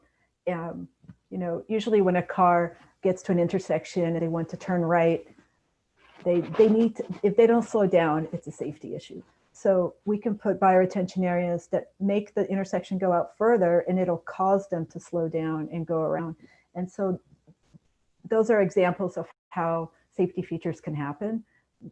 And it's called, you know, a green street. So it's really adding GSI to a street, which adds to the benefits of what a complete street is, which then a complete street is really designing it for pedestrian and bikers. I can maybe next time I come, I can bring some examples, or I don't know if Darren, if it's okay to email that to you, and then for you to share that with them, I can show you some examples as well to Commissioner Wilson. But Pam, what you're mainly talking about is separating the bike lane from the traffic lane with a bioretention feature between the two. Is that right? Like on Ross Road? Yes, you know, there can be.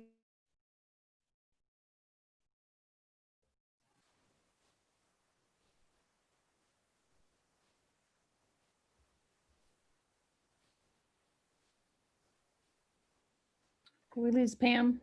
Yeah, Pam, I think you've frozen up a bit on us.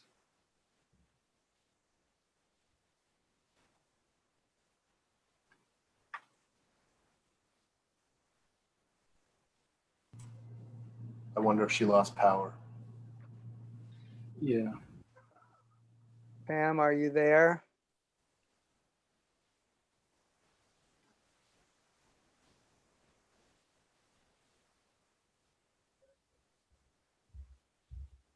I think while we're waiting, I think I understand now. It's sort of something that's kind of built into the design of the street overall, not necessarily having to do with the drainage leading to the safety, but it's all together. So I appreciate that. Happy to receive any supplemental materials that Pam provides afterwards. Thanks. Thanks. And it looks like she's trying to reconnect. Are you back, Pam? You're muted. Sorry, I don't know what happened. Okay. So I was just wanted to mention that when you have that spacing of street, bioretention area or concrete area, and then the bike lane, it does create this area where the street sweeper can't really get to. So let's say that there's this area and then there's this small curb right next to it and then the sidewalk. Usually the street sweeper comes along the street and goes right up to the curb and gutter. But if they get to this area like on Ross, where this bump out that's sticking out, but the bump out's not connected to the sidewalk. There's this curb and gutter that's going behind it, and the street sweeper can't get back there. So looking at it from this from the internal side of the city,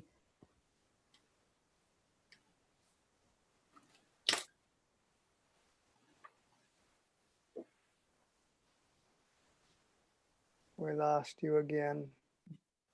these were really for. Yeah, does anyone have any questions for Peter?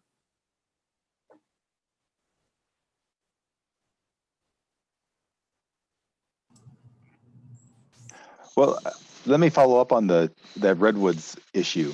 Is there any way that we can route some of the drain water off into the Redwoods, just like you did for the rainforest, to add some more ground moisture for the Redwoods?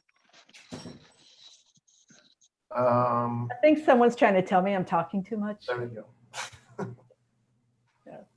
Okay.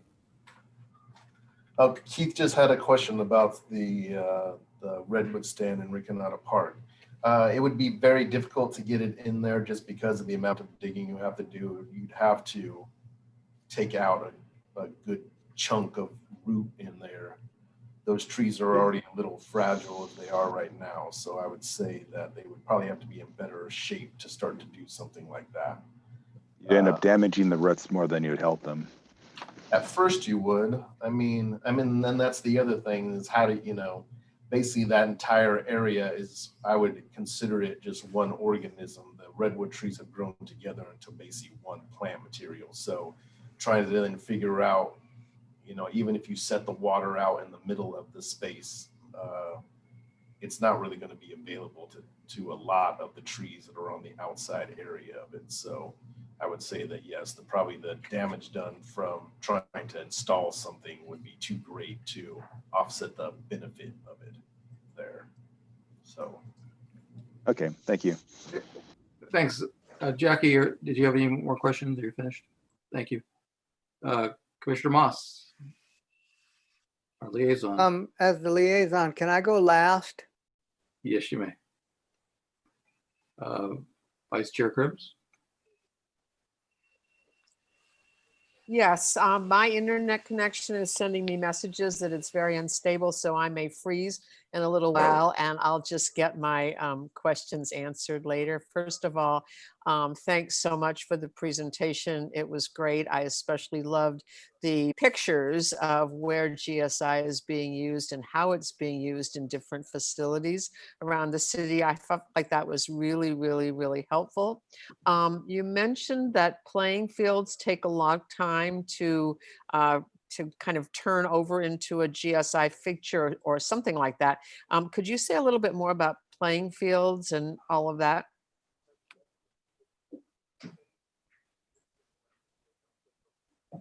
Maybe not. Peter, Pam, did you? Yeah, Pam's coming back. Sorry.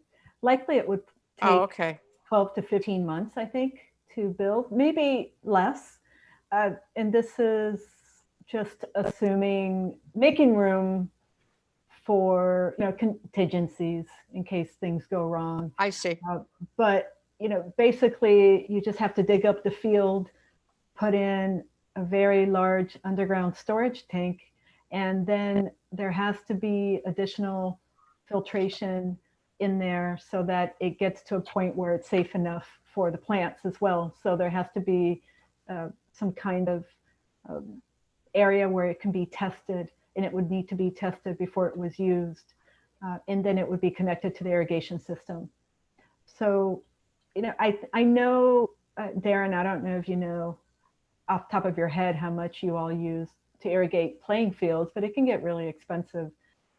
And so it could be helpful in offsetting that.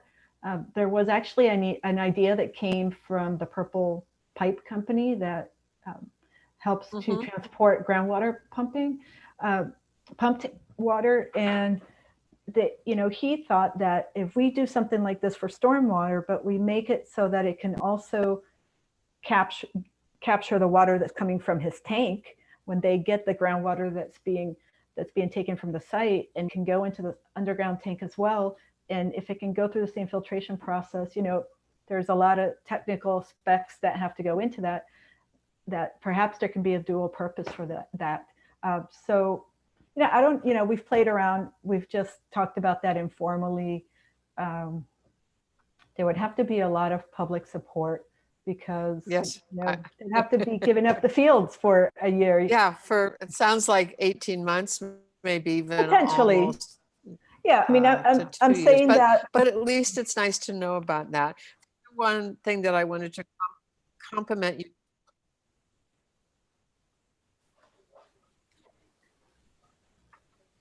I'll follow up. Okay, Jeff, Pam is freezing again. Actually, I think it was you. So maybe it's just me. You are, yeah. Is it me? Okay. Yeah, So you know what? I can work with you guys, and I have just a couple other questions that I'd like to talk about later on, but that's okay. Then the final thing is there, how do you choose which parks are the next addition for GSI treatment? It's a very good question. You know, I think we need to spend more time sitting down with Darren and his team to talk about that.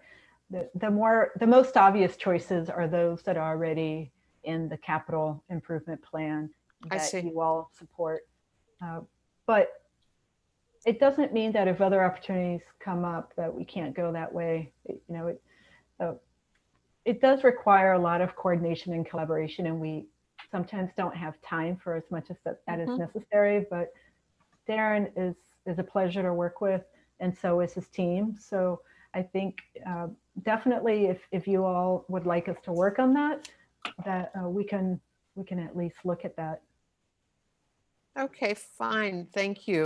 And then I had one more question about, do you feel like getting enough outreach into the community on so many great programs tonight and opportunities for rebates and that kind of thing? What can we at the commission do to help with any kind of outreach?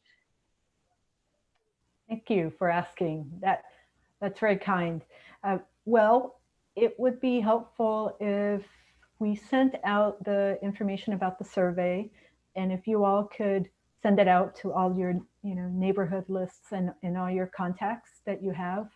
And then also when we have our Stormwater Rebate Program webpage, we wanted to send an announcement out and to make sure that everyone understands the partnership that we have with Valley Water. If you all could help get that word out.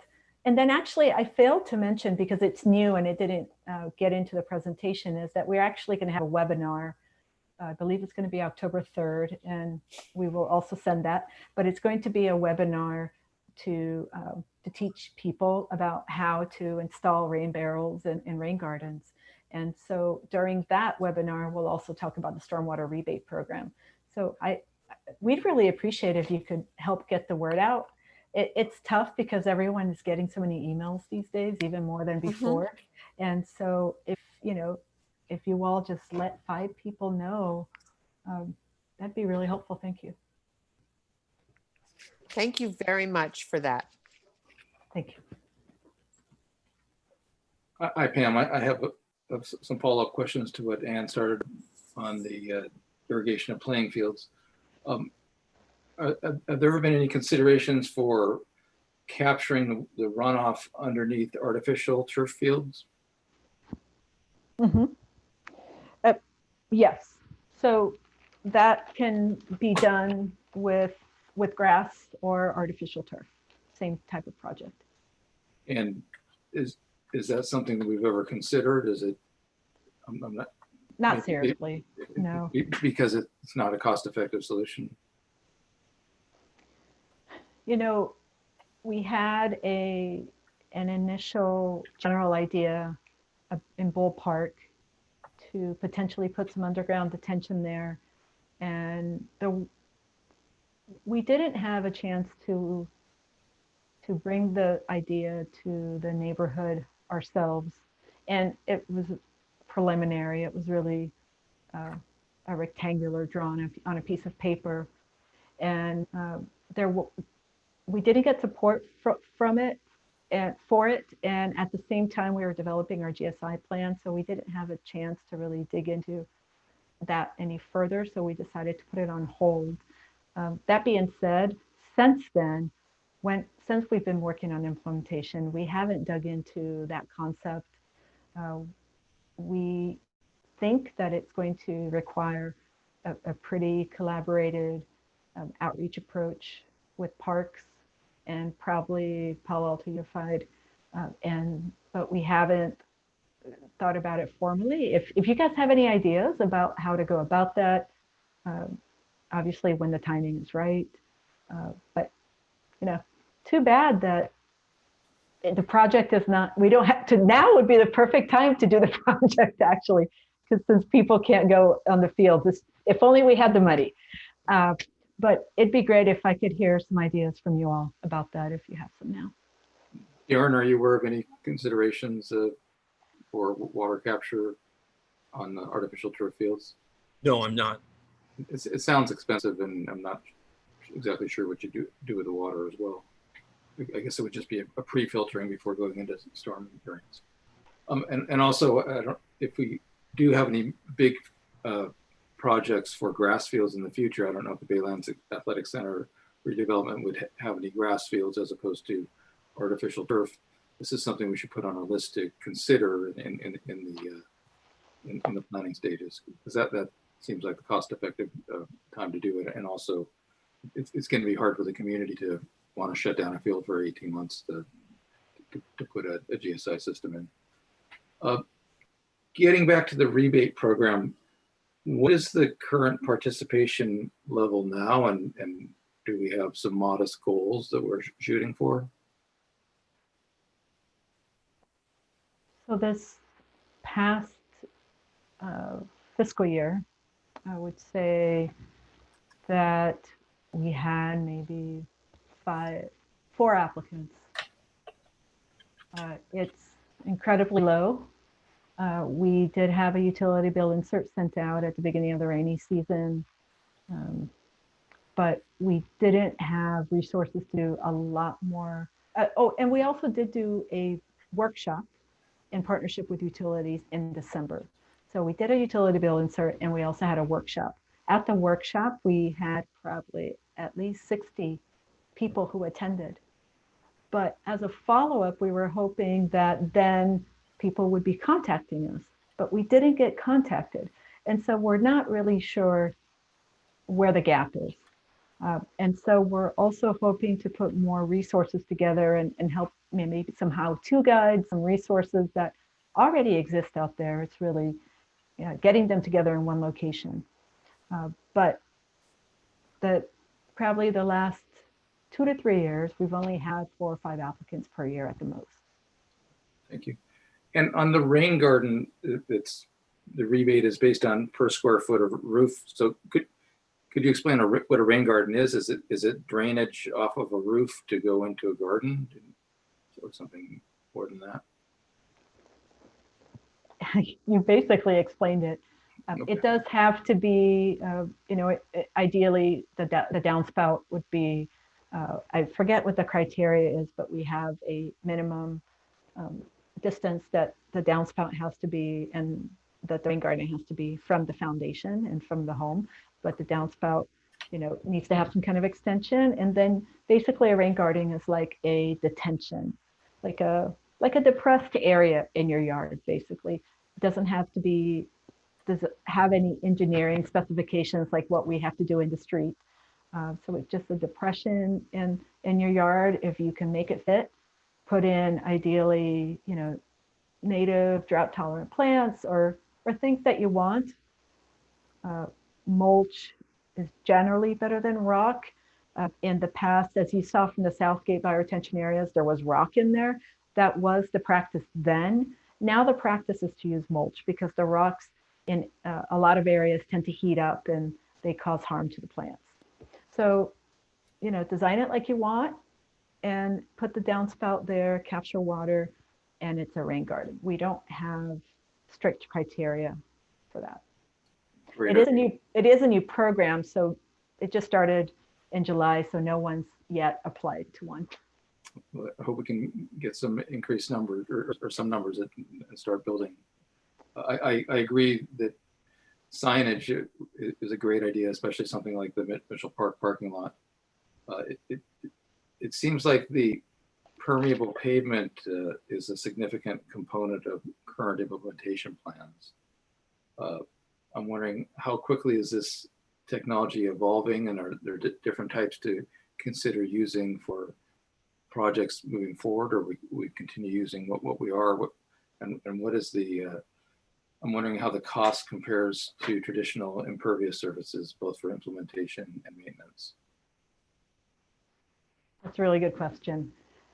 I would say in general, it can be more expensive. There's different types of technology. So the most common that you're all familiar with are probably what's called interlocking pavers. So there's these pavers that have spacing in between, and then you would put gravel or something like that, and then they infiltrate. There's also pavers that they themselves are pervious. Water runs right through them. Then there's things that, and those tend to be used sometimes in walkways or sidewalks, driveways. They don't tend to get driven on as much, although there is a street in the city of Berkeley where they did that as a test. Aside from that, if it's to drive on, it tends to be pervious asphalt and pervious concrete. And pervious concrete is probably the most expensive, and pervious asphalt as well, because they have to be made to maintain the weight of vehicles at the same time. And not just vehicles, but large vehicles and fire trucks and things like that. So it tends to be more expensive. So there are ways where you can look at just doing maybe strips. Some cities have done just the parking strip itself on a street, pervious, so that it won't get as clogged, it won't need as much maintenance because people are parking there, not necessarily driving on it. And then if you design it in a way where you can get a lot of infiltration, which, as Peter said, we do have trouble with that here, it doesn't necessarily have to be the whole street. With pervious surface, it can just be maybe the sides where the parking is. So there's a lot of technology. It's evolving rapidly all the time. So we do also try to be aware of that.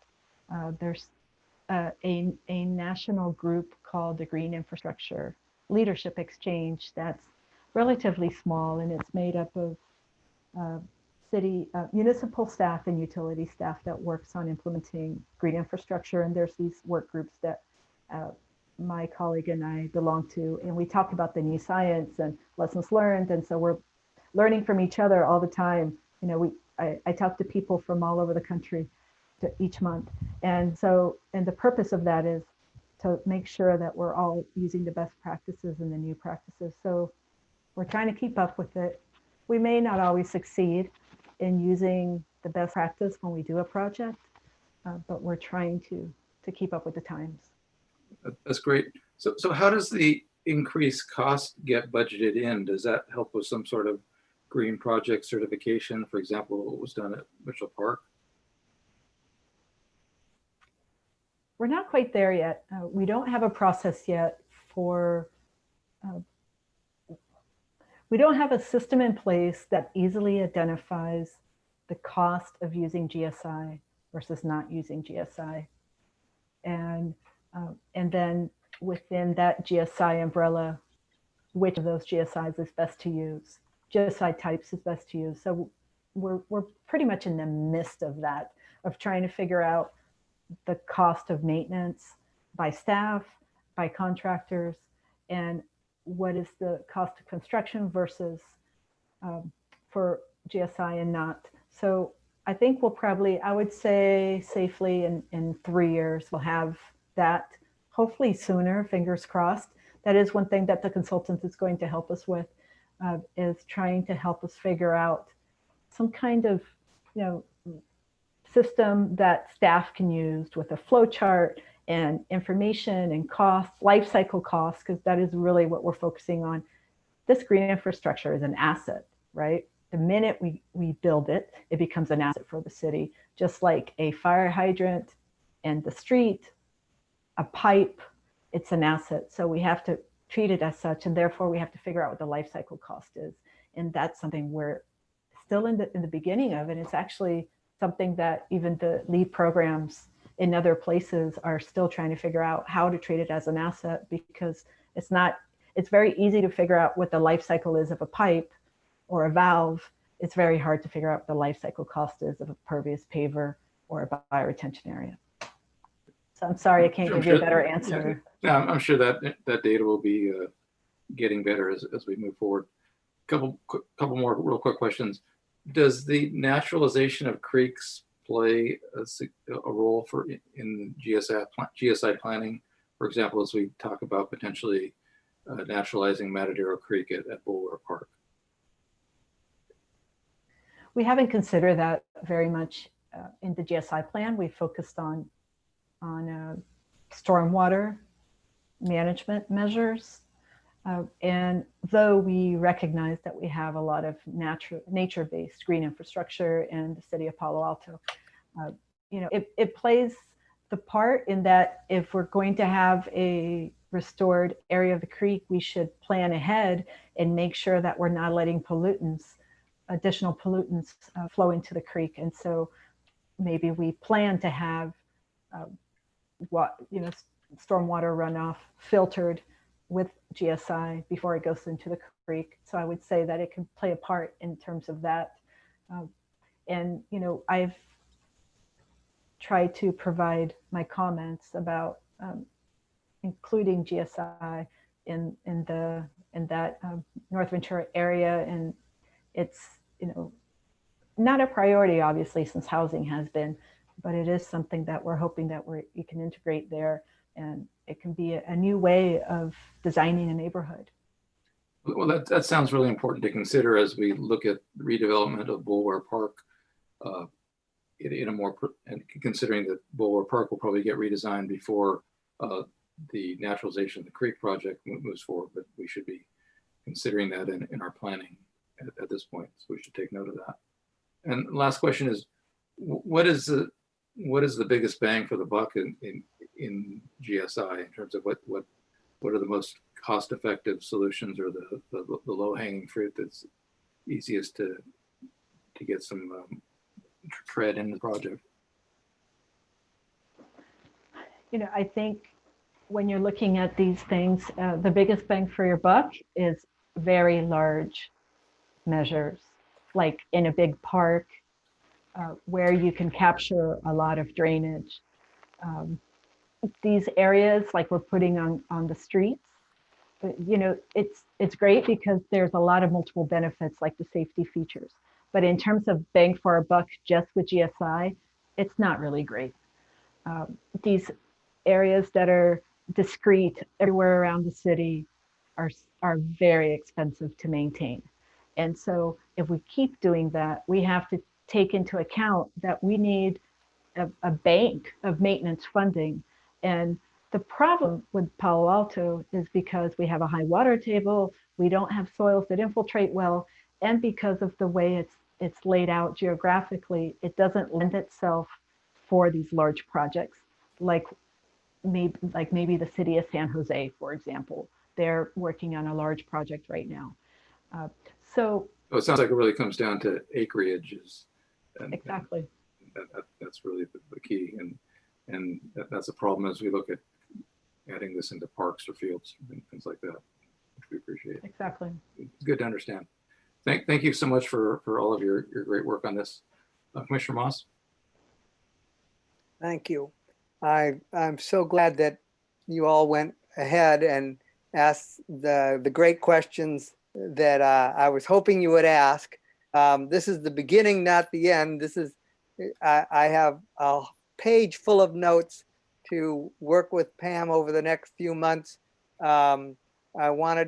She did a great job to focus this on the park system and the impact of GSI on the parks.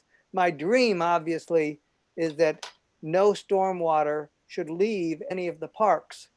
It should all stay on those parks, help with irrigation. And that's the key, is that unfortunately in this climate, see, one of our things is climate resiliency. And we have drought. We have 6, 8, 10 months of drought every year. So we get a ton of water in 3 months, and then we have nothing for 9 months. So the challenge is not only to protect homes and businesses from floodwaters, and also to protect our bay from from pollutants, but also to better use that stormwater and retain it, so that we have a lower water bill in the other 9 months. And so I'm excited about the the purple pipe thing and the cistern thing, and that if we could build more cisterns, or if we could use more of our groundwater to water the lawns and water our park landscape, that would be fantastic. So it's a big challenge for GSI. This is not so much the little bioretention areas on the sides of streets, but really bioretention on a major scale in say Mitchell Park or Greer Park with that huge field. Can we make bioretention areas that would be able to be attached to purple pipes or something like that, to be able to water that field all those other 9 months? That is the challenge. The other challenge is the impacted soil. We have in our parks many trees, and many of them are in impacted soil. And so if we could put in bioretention areas in those parks to not only keep the stormwater on the parks, but also to help the trees that are there and help them be more efficient in picking up their water, that would be great. And then the other thing I want to work with them about is that I think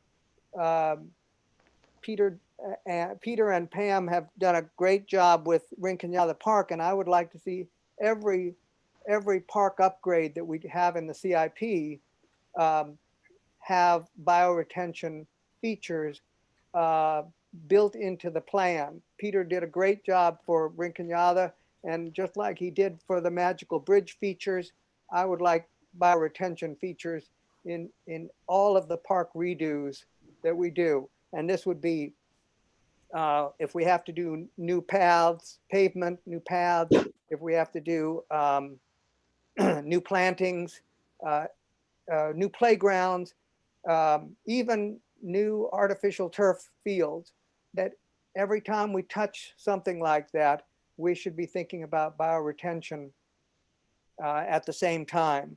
So I would like that to be a part of each CIP project. And it'll save us money because we can use some of this $385,000 to reduce the cost of each of those redos. So the last comment I'd like to make is that when you add all of these bioretention areas, they actually become part of the park system. And our scope increases with all of these pocket parks and all of these green spaces. And so it's something that we have to consider.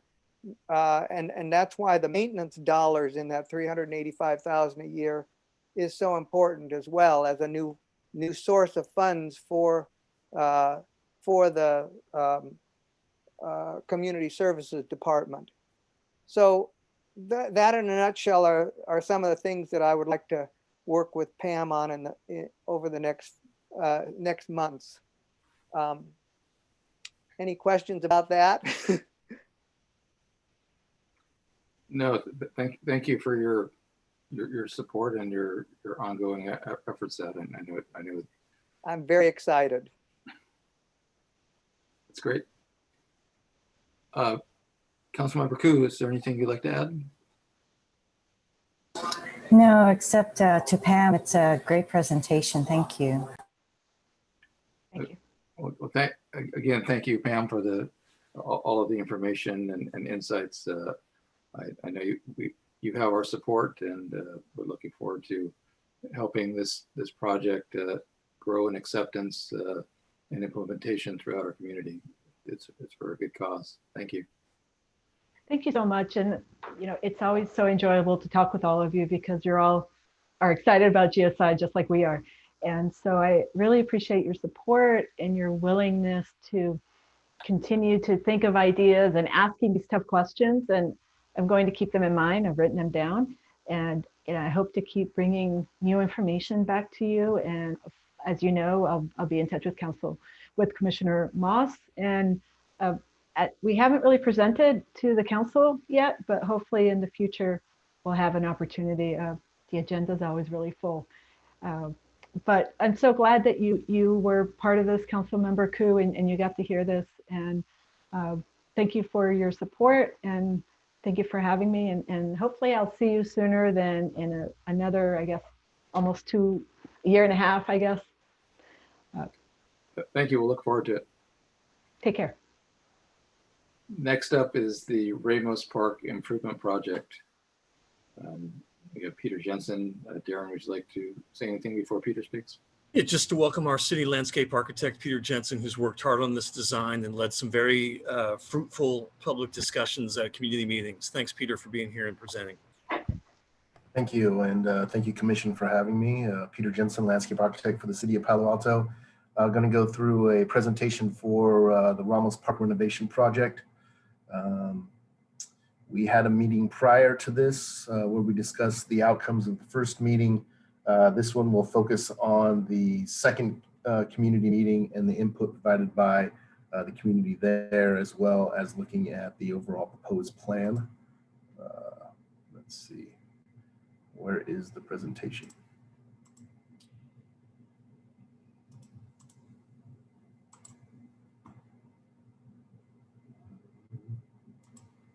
Let's see, there it is.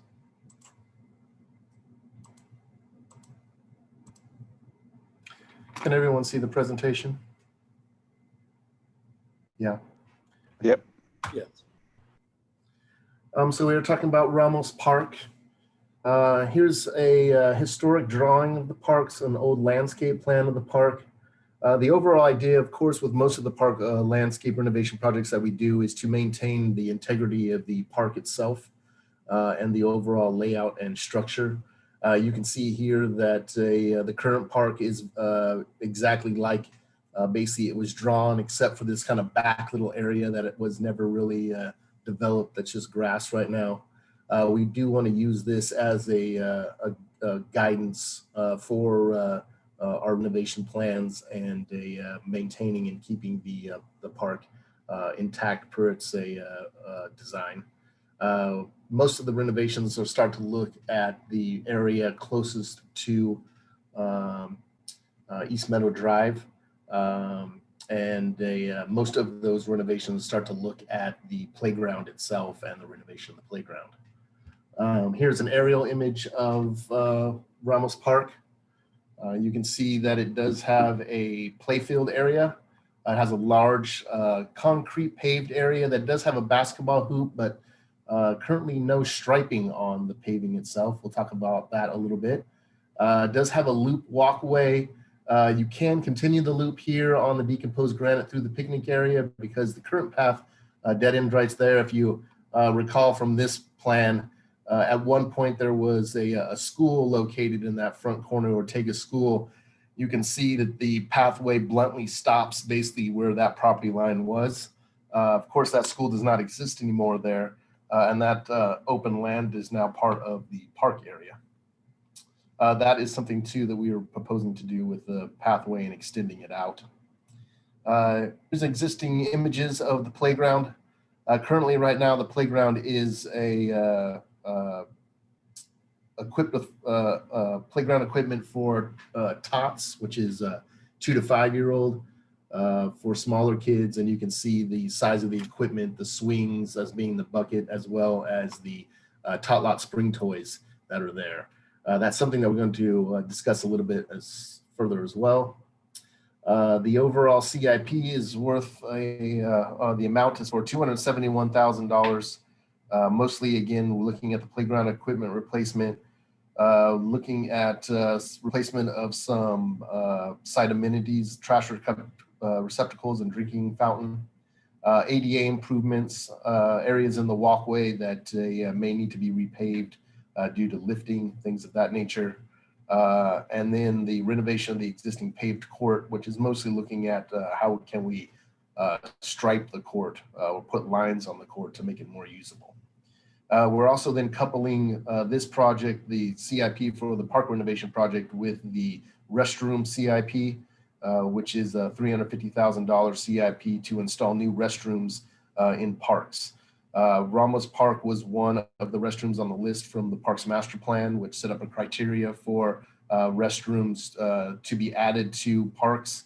It was decided that it's best to join these two projects together so the work and impact of the park can be grouped into one time period and not over multiple years of different projects. Here's some images of the first community meeting that we had back before COVID, when we could meet in a room together.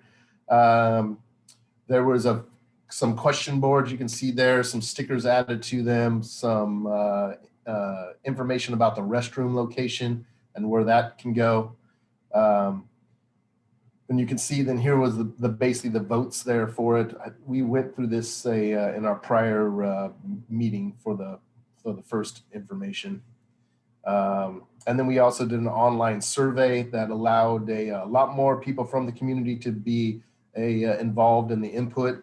We got a really good return on it with 167 community members partaking in the survey itself. There were additional questions added to the survey that were posed by the community in the first input meeting. That had to do with security lighting, the loop path, adding native and habitat garden, and then the addition of a dog park, a defined dog park area to the park, which we'll talk a little bit more about coming up here. The online survey, again, asked about the restrooms, and we can see that it's very close.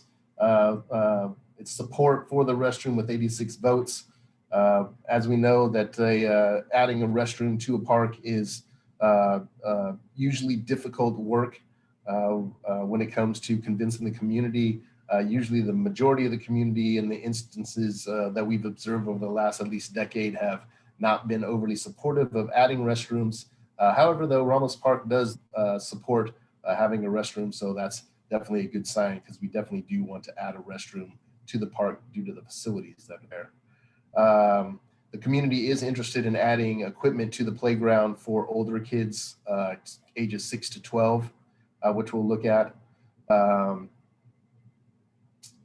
They are interested in striping the paved area with basketball court lines, but you can see there was some other ideas there. I think the current plan is to add basically a basketball court striping to the court, and also to add another basketball hoop out there as well.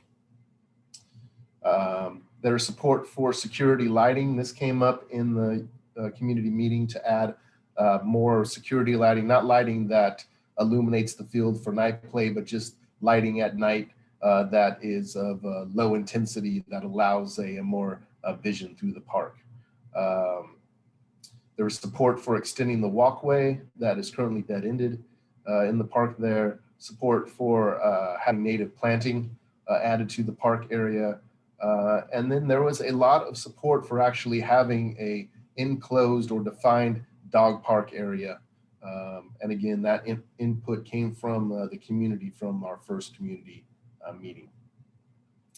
From that input and from the input provided by you from our first Park and Recs Commission meeting, this is basically the proposed renovations for the park itself.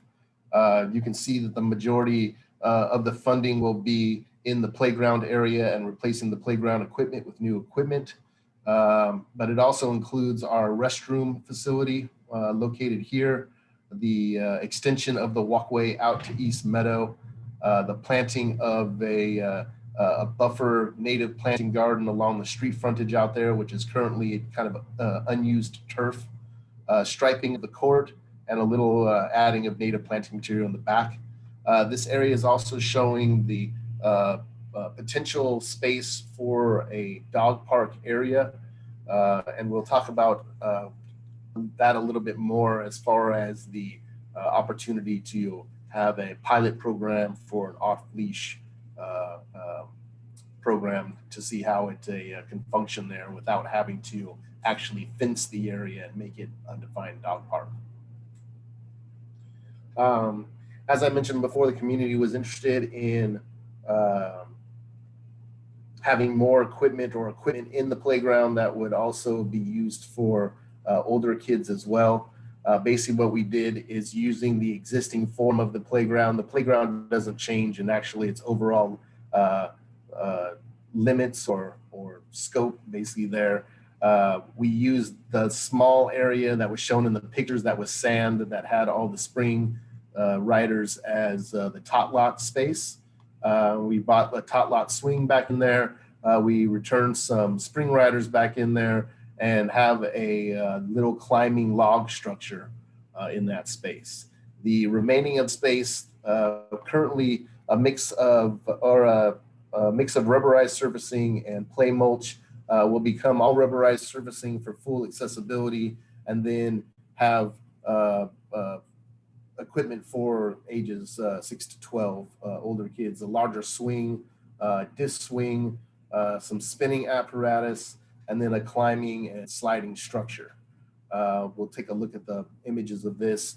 The equipment is definitely, and the grouping of the equipment is more based on the Magical Bridge playground layout, where we're providing multiple pieces of equipment, especially spinning and swinging, which are the two most beneficial play activities for all children, and making sure that basically then no matter what your ability is, that you can find an apparatus to either swing or spin on. Here then is some images of the proposed equipment. You can see the climbing structure is fairly significant, with a nice large slide. It actually has multiple slides coming off it. The disc swings, an accessible spinner, the disc spinner, a little bowl teacup spinner, and then this is the proposed climbing structure or tunnel for the tot lot area. The other renovation, of course, is scope of work for the park is adding a restroom. We're proposing to use the restroom design that we have used at the golf course. It's basically two unisex stalls with space in between to have supplies and to access the actual plumbing to make the restroom easier to maintain. It has an anti-graffiti exterior. It has time lock on the door, as well as motion detector lighting. So these are kind of the features that go along with a new restroom to make it more secure in the evening hours. And of course, why we want a restroom in a Ramos Park is because of the children's playground that's located there. There is a large active turf area. There's an open passive turf area. There's a fairly large group picnic area, as well as the court, the walking path, and existing exercise stations. So the park itself has a lot of programming to it.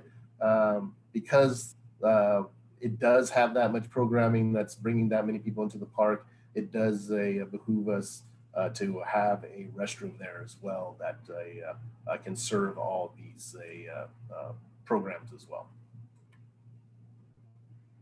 And then, of course, we mentioned the community's interest in having a dog park. So there are definitely many dogs and dog owners that use the entire park as kind of an ad hoc dog park right now with their dogs off leash. Of course, Palo Alto code prohibits dogs off leash in parks. So instead of then proposing to create an entirely fenced in dog park area like we did at Pierce Park just recently, what we're proposing here is to do a pilot program using the turf area that is unprogrammed on the side that can be used as an off-leash dog run area at specific times during the day. Of course, this would also include rule signage, a waste bin, perhaps additional bench seating if we have enough budget to do that for the dog owners themselves. And then, of course, it would be a pilot program. So this needs a little more development, I think, from the Parks and Recs Commission, as well as just conversations more with the community on kind of setting up what the rules are, what the times are, how we will judge the success or failure of the off-leash dog park. And I put the period being 6 to 12 months. I would say hopefully in 6 months that we would have a good understanding to understand if it was successful and we could continue to have it, but it may need to go longer than that to just gather more data. So currently this is what's being proposed as far as providing a space for local dog owners to come and use the park as they are now, but use it so that they're not basically breaking the law while they're using it, but they have an actual defined space that they can use that. Here's some images of some native planting area. I should mention that the development of the dog park would also have that native plant buffer along the East Meadow Drive out there. It would also have probably a 42-inch tall chain link fence that would be in the planting area and that would be hidden, but would be a defined backstop for any type of balls or dogs that decided to run out towards the street that way, and provide them a more safe and defined buffer. So limiting any access to the busy street out there. And again, that native planting would start to be a mixture of California native plants, and hopefully more specifically, more native plant material that's from this specific area. And you can start to see a little fence that's back there. So I would imagine, you know, very similar that the planting would start to grow around the fence and basically hide the fence in that location. Our overall project schedule, this is our second Parks and Recs Commission meeting. If we need to have additional meeting, I don't foresee that unless there's some community pushback this evening or further development that the Parks and Recs Commission would like to see for the plan. At some point, hopefully then finalizing the plan, we would come back with a park improvement ordinance in September or November in the next couple of months for the commission to approve. We would work on preparing the bid documents, send the park improvement ordinance to the city council for approval in the spring, bid the project right after that, and then hopefully in the mid-spring going into the summer, we would start to do the actual work itself in the park. And that's it for my presentation. So I'll open it up to the commission for any questions that you have. Thank you, Peter. We have a couple members of the public who'd like to speak. Before we do that, do any commissioners have any clarifying questions before an opportunity to ask Peter after the public speakers?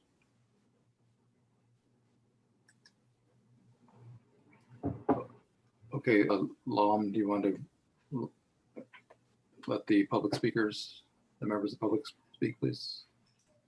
Yes, I will. Thank you, Chair.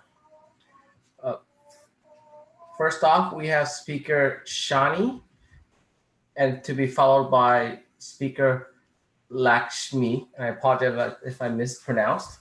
Shani, if you're ready, you will have 3 minutes to speak.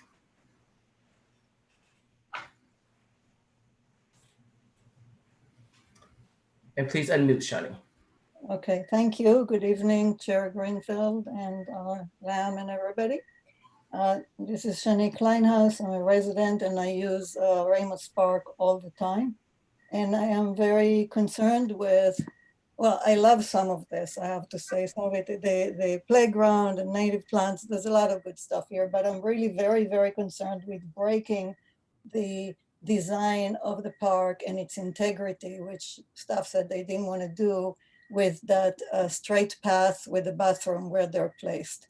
The whole Ramos Park is curvilinear. Everything is built with curves there. There's not a lot of straight lines. And the straight line of that path that goes straight to East Meadow is only 142 feet from the entrance that's already there. It doesn't really make sense, especially in times of climate change, to put a lot of concrete when it's not needed, and the distance is 140 feet. So I'm thinking that if the intent of this is to avoid or to kind of go around and skirt the picnic area, then the best thing is to move the picnic area or 2 tables or 3 tables of the picnic area to where you have a bathroom in the middle of the picnic area, which I really don't understand. And then you make the dog park a little smaller in that area, and the whole design becomes a lot less linear in that area, and you add a few oak trees, and you make this something that fits in with the spirit of the park instead of breaking it. So no straight path, instead move some of the trees and don't create another entrance to the park 140 feet from the existing one. It really doesn't make sense.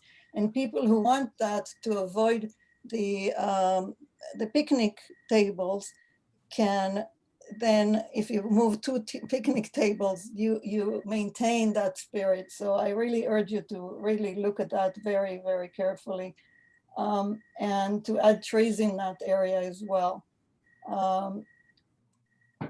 Otherwise, I think most of it is okay, but I would even remove the stub of trail that seems so enticing to continue it straight. It's a remnant to a building that used to be there. The building is gone, but the stub of path is still there, and that's why people always are tempted to continue it straight ahead. And I don't know, they're trying to save 1 minute of time of walking. I actually calculated it. You save 2.7 minutes if you walk on that trail instead of walking to the regular entrance. So I just think you need to look at a different design on this. Thank you. Thank you, Shani. And our next speaker is Lakshmi. And once again, apologies if I mispronounced the name. Lakshmi, you have 3 minutes to speak.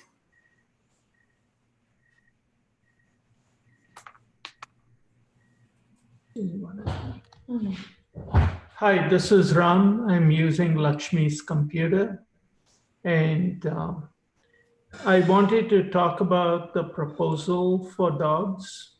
I want to just say I'm a dog owner myself. I have a 1.5-year-old dog. When the pup was very young, we used to go to Ramos Park and let her socialize.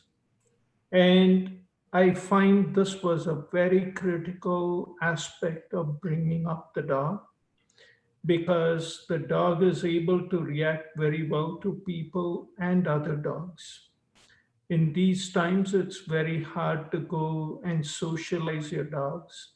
And this park is one area where kids, especially with a lot of pups, come there and play with each other to socialize the puppies. And I see people wearing masks, keeping a safe distance, and doing it in a very respectful way of everyone.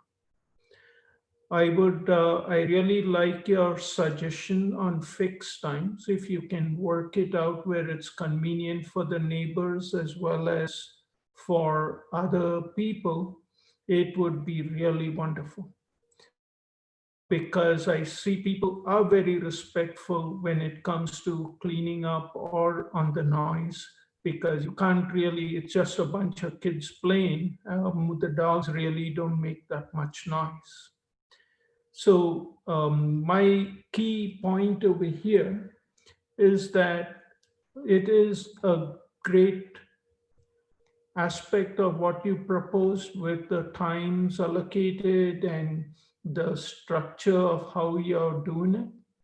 I really would like to commend you and endorse it strongly.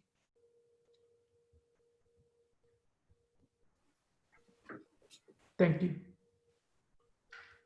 Thank you to both of our speakers this evening. Appreciate the public input as always. And now let's go to the commissioners for comments and questions. David, would you like to start? Okay. So I was at the second meeting, public meeting, and gave most of my comments at that time, and they've pretty much been incorporated.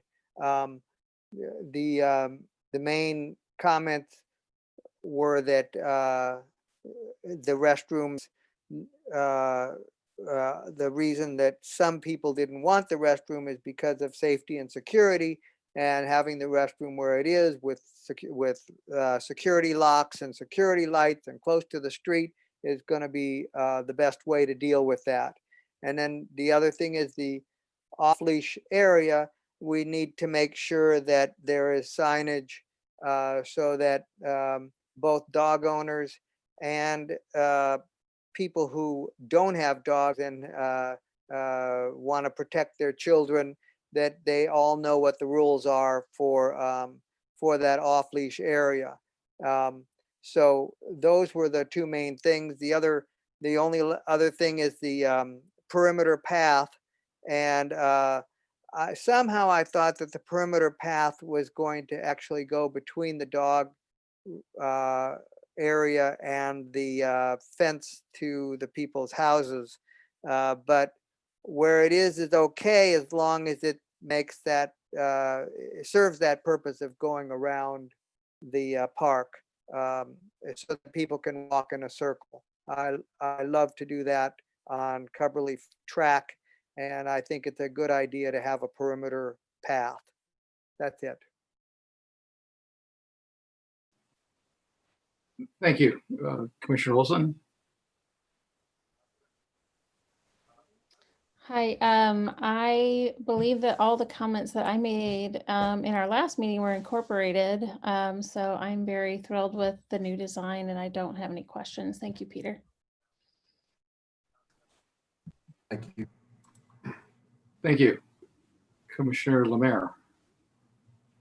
Yeah, Peter, two quick questions or comments. First is with the basketball court and that concrete slab, is there anything additional as far as striping goes where other games people are playing, other things it could be used for besides or in addition to basketball? So maybe something to think about with that.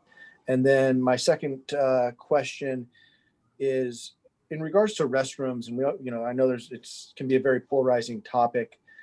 Have we, and this maybe is a question for Darren as well. For example, Hoover Park. Do we have a lot of problems or complaints with that restroom there, or historically with the restrooms at the parks? Have we had a lot of security issues, or have we had a lot of issues, whatever other issues may come up with restrooms in a public park? I certainly know at Ramos Park, I've used it quite a bit for youth soccer and Little League practices. So obviously know the need for a restroom at some of these places, but either anecdotally or if there's been studies done, what's been the security of those restrooms and the cleanliness and so forth? Thanks for that question. I can share a little bit of feedback. I don't believe we have any studies per se, so it's mainly anecdotal. And for the most part, I would say it's positive, appreciated by the users. There are examples, however, of certain sites like Greer might be a good example, where the heavy use on summer weekends from league play can overwhelm the restroom to the point where we probably need to either bring in supplemental porta potties or enlarge that restroom. There are other sites like Baylands Athletic Center where we've had chronic vandalism at that particular restroom. Gentleman who's been breaking in when it was closed for COVID for part of that time period, it would break in and little fires set inside. But I'd say that is the exception rather than the rule. Most of the restrooms are maintained well, kept clean, don't have vandalism issues by and large. But it wouldn't be correct to say it doesn't happen at all. Thank you. Thank you. Commissioner Rechtel? Yes, yeah, overall it looks very nice. I also agree that I thought that we had a perimeter path around there, but didn't we talk about that last time, and we're going to extend that path that goes by the court, so then it would follow along the fence line to make that path a little longer? I think we discussed that as an aspect if the dog park itself was an actual fenced and defined space and area, that you would have to have some type of buffer or a walkway that would be back there. But since we're not proposing to define it then and just pretty much leave it as the space it is now, then no further walkway back there is proposed for the off-leash area. Okay. And how about that back corner? Right now, we don't do anything with that. Have you thought of other ways of using that back corner? We looked at and discussed at some point like having a community garden or something back there, but it is very close to the houses, and unfortunately there is an existing tree. You can see it back there that does shade the area pretty good. Unfortunately, that is just a tough space that's back there to put something in, especially if it was built, because it is kind of back there hidden in the corner. Right now, we are not proposing to do anything, just to basically leave it the grass area as it is. But we would definitely take some suggestions of that space. Would the native plantings be a good spot for that instead of at the entrance, or did we want it for ornamental reasons to be at the entrance?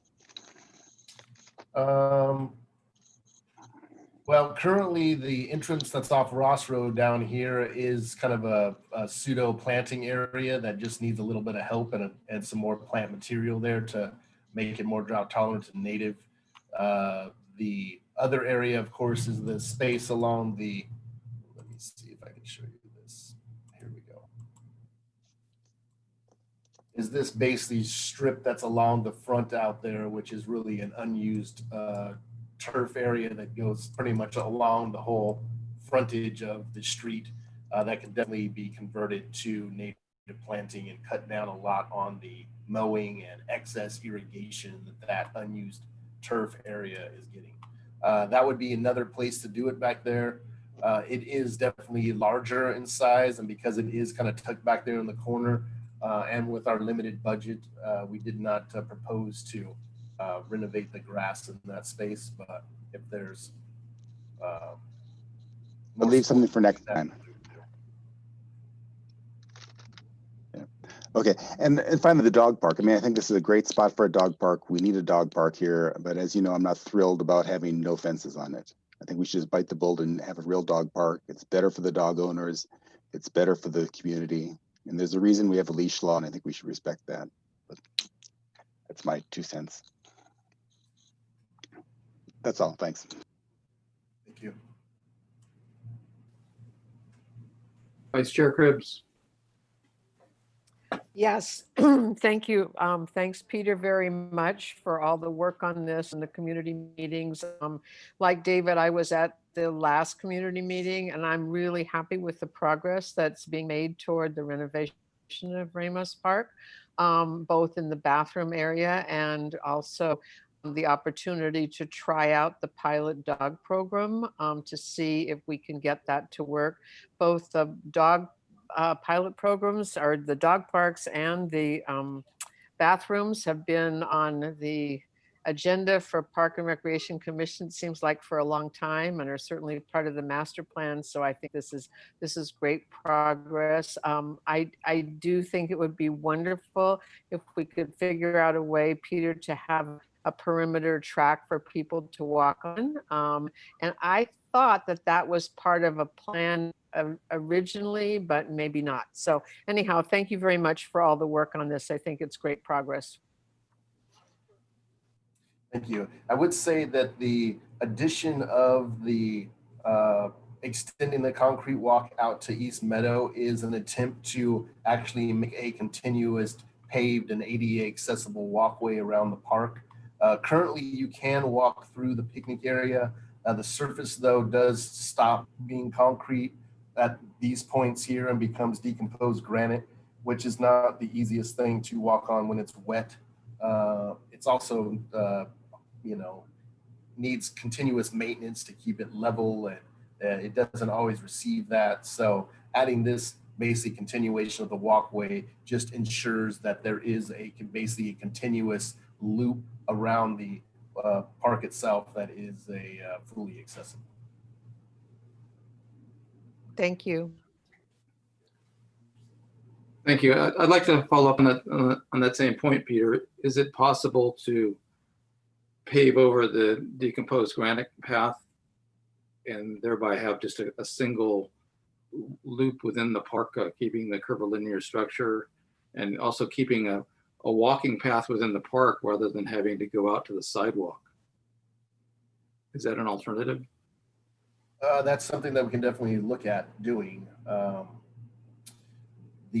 you can see, that area is a fairly heavily covered by trees, so there would be some root impact there to do that, but I think that it's something that we can definitely look at doing.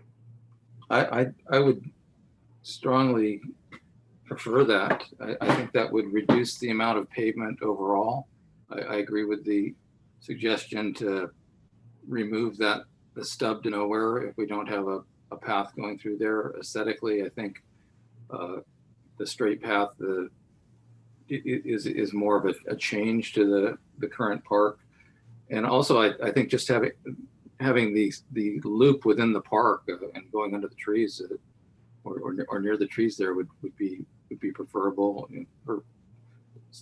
There's lots of different people using that to walk loops, whether it's walking a dog or kids on little bikes, or bigger kids on bikes, or people of all ages walking through it. I think the feeling of walking the loop rather than going out to the sidewalk and feeling like you're leaving the park and then having to kind of walk back in would be much preferable. Well, the other thing that needs to be considered is the straight walkway, and you can see that it is a straight leading up to it is the accessible pathway to actually get to the restroom as well. So we could start to develop a pathway in through the trees and looking at that as well, but that was definitely also a consideration with adding the path there. So, but it's definitely, we can look more at continuing the concrete around the DG picnic area. I'm sorry, I didn't quite catch that. Are you suggesting we need to have that path to the restroom, which makes sense? So are you suggesting adding that path and also paving over the DCG? We can do both of those things as well. So it's mostly up to recommendation by the commission of what direction you'd like to go in. I would recommend extending that pathway out to the street, just because again, it provides more direct access to the restroom down there. So you don't actually have to travel out onto the sidewalk to get over there. But we can also look at having a concrete edge along there too that would extend that walkway as well. And what about just having the concrete arc over the DCG and then maybe a little stub out to the restroom as opposed to adding the path? Yeah, that's what I was thinking of. Yeah, trying to minimize the pavement and keep the aesthetics. That's definitely a possibility as well. That sounds like something I'd be very interested in seeing pursued. I agree that the perimeter path makes no sense if there's no formal dog park fence. Also, on the subject of the path, it may be better if there weren't a paved path, or if there's a loop where the dogs can access into the dog area without going on the paved path and potentially interfering with people on bikes or walking, whatever, in terms of the egress and not having to share it. That may be a benefit as well. I really like the idea of the off-leash dog area pilot here. I think it really fits the feel and the desire of the community of how they're using the park right now. I think it's really important to be able to authorize this off-leash usage for our community. I think it's an excellent opportunity for a pilot, and I'm very supportive of that. I'm interested in what hours you're thinking would be suitable for the off-leash use. That's really not up to me. I think that involves more discussion from the PRC ad hoc as well as more input from the community.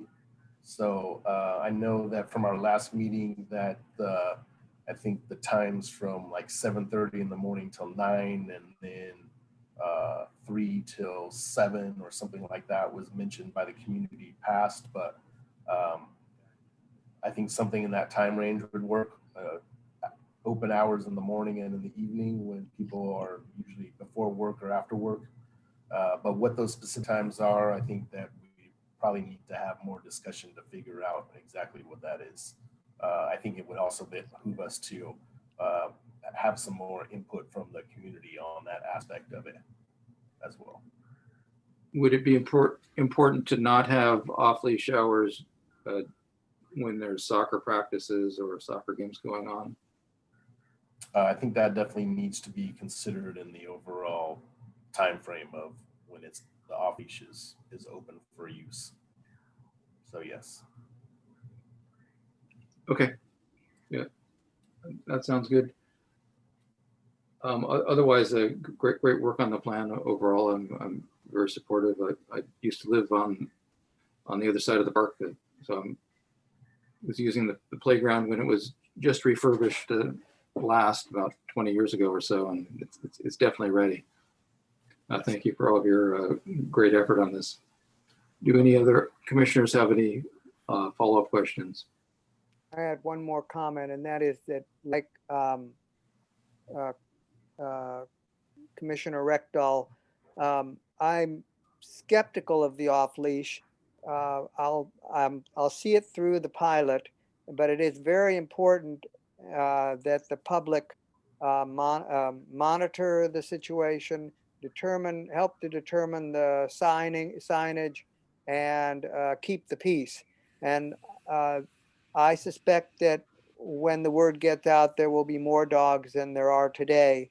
So all of this, I'll be watching very carefully to see how this pilot goes, because otherwise a fenced in dog park like the rest seems like a perfectly good place to run your dog. So anyway, we'll see what the pilot does. Thank you. I appreciate your comments and Keith's as well. I have concerns about the dog park being located in that rectangular area, backing up into residents' yards. And I've been by the park a lot, and it seems like it could work there, and I think it's worthy of a pilot. And I agree, we need to monitor and make sure it's right. But I appreciate the efforts of the ad hoc and staff have done to promote this idea. Any last comments or questions? Thank you very much, Peter, for all of your efforts on this. And I hope the next time that we see you, it will be for an action to improve moving forward with this. And Jeff, while we have the power of Zoom, which is actually very beneficial for me to do some of these things, but I think for the pathway we talked about, we can connect over like this basically, but then we can also probably do this and then get rid of this guy. Can you guys see me drawing on there? That looks great. I really like that concept. And then that'll give more direct. I'm just going to show you this again.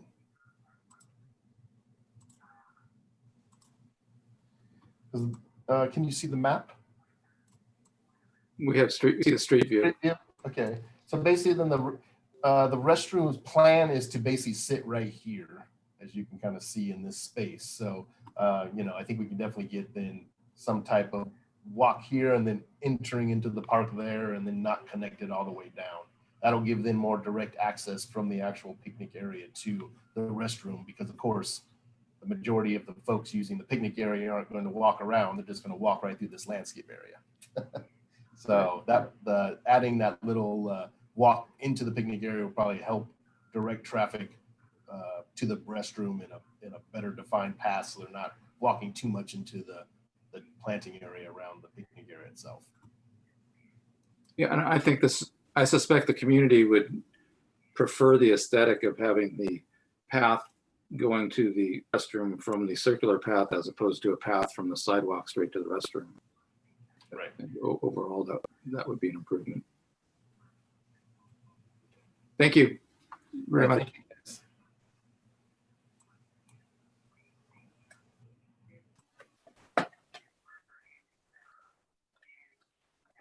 And our next order of business is the commission ad hoc and liaison updates.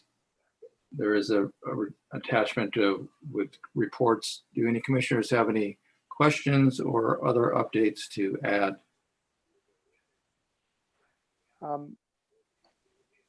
I just wanted to point people to the BCCP liaison report, and I'm wondering, Darren, if we want to have a presentation someday on the agenda for this friendship trail and all of the signage that they're planning to put on this trail through the Baylands and all the way through East Palo Alto and all the way up to Cooley Landing.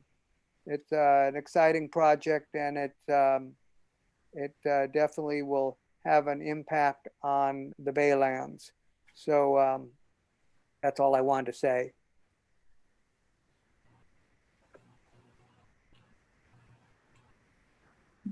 Darren, does that sound like something that would fit on an upcoming agenda? Yeah, let me check in with John Aiken, who's the project lead on that one, and I can report back either with summary or see if he can fit onto either the September or the following commission meeting. Great, thank you.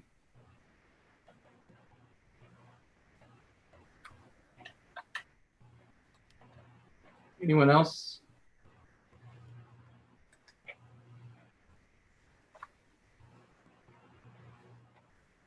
I'll just add a quick comment. There's a recent update for the Coverly ad hoc. We had been looking to work with staff and with Kristen O'Kane on potentially helping refine a formal policy for leasing space at Coverly. And after further consideration, Kristen has gotten back to us that she thinks things are working fine as they are. There's not as much issues with demand as had been anticipated, and so we're not going to be moving forward with that, and we'll look to see if there's something else we can help with. One more comment about Coverly, and that is that there is now a Friends of Coverly, and they are having a candidates meeting on September 17th at 7 p.m. To hear from the city council candidates about their plans or hopes and dreams for Coverly and how to move it forward. That's September 17th at 7 p.m. Thank you. I'm not sure that we should be that getting involved in candidate forums is part of our role, but we'll move forward. I should add one more thing about the NV cap. We're getting to the end of the process, and the working group has really finished putting their input, and they're now going to have a couple designs and come forth and then do some last iterations. I think this will go to council probably by the end of the year. One concern for us is that a lot of the designs have a lot of housing, but very little or no parks, and that's not consistent. And so we may have to be pushing back on, if you're going to add people in there, you need to add parks too, because especially some of these are high density and we need that parkland. Thank you. Okay, we've still got a chance to be done by 10 o'clock. Can we move on to the tentative agenda? Darren? Chair, the two possible ones, I think Cameron Park improvement ordinance would be on there, and then possibly Ramos Park. I'll confer with Peter and see what kind of time frame we think we can pull this together by. Great, and I also think that the fund development ad hoc will be ready to present something next month. We're hopeful. Does anyone else have any suggestions or comments for agenda items either next month or really any time throughout this calendar year? I know Commissioner Moss just made a suggestion.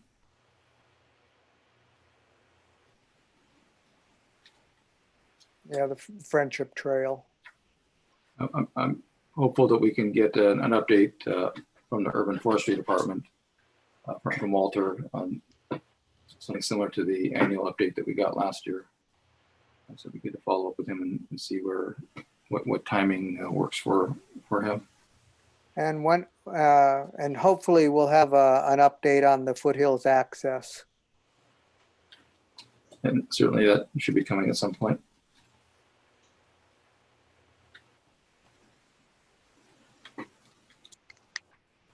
Anyone else?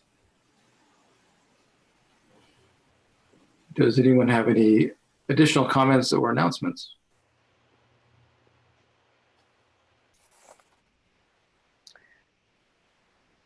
And without further ado, I'll ask for someone to make a motion to adjourn. I move that we adjourn. Thank you, Commissioner Moss, a second. I'll second it. Thank you,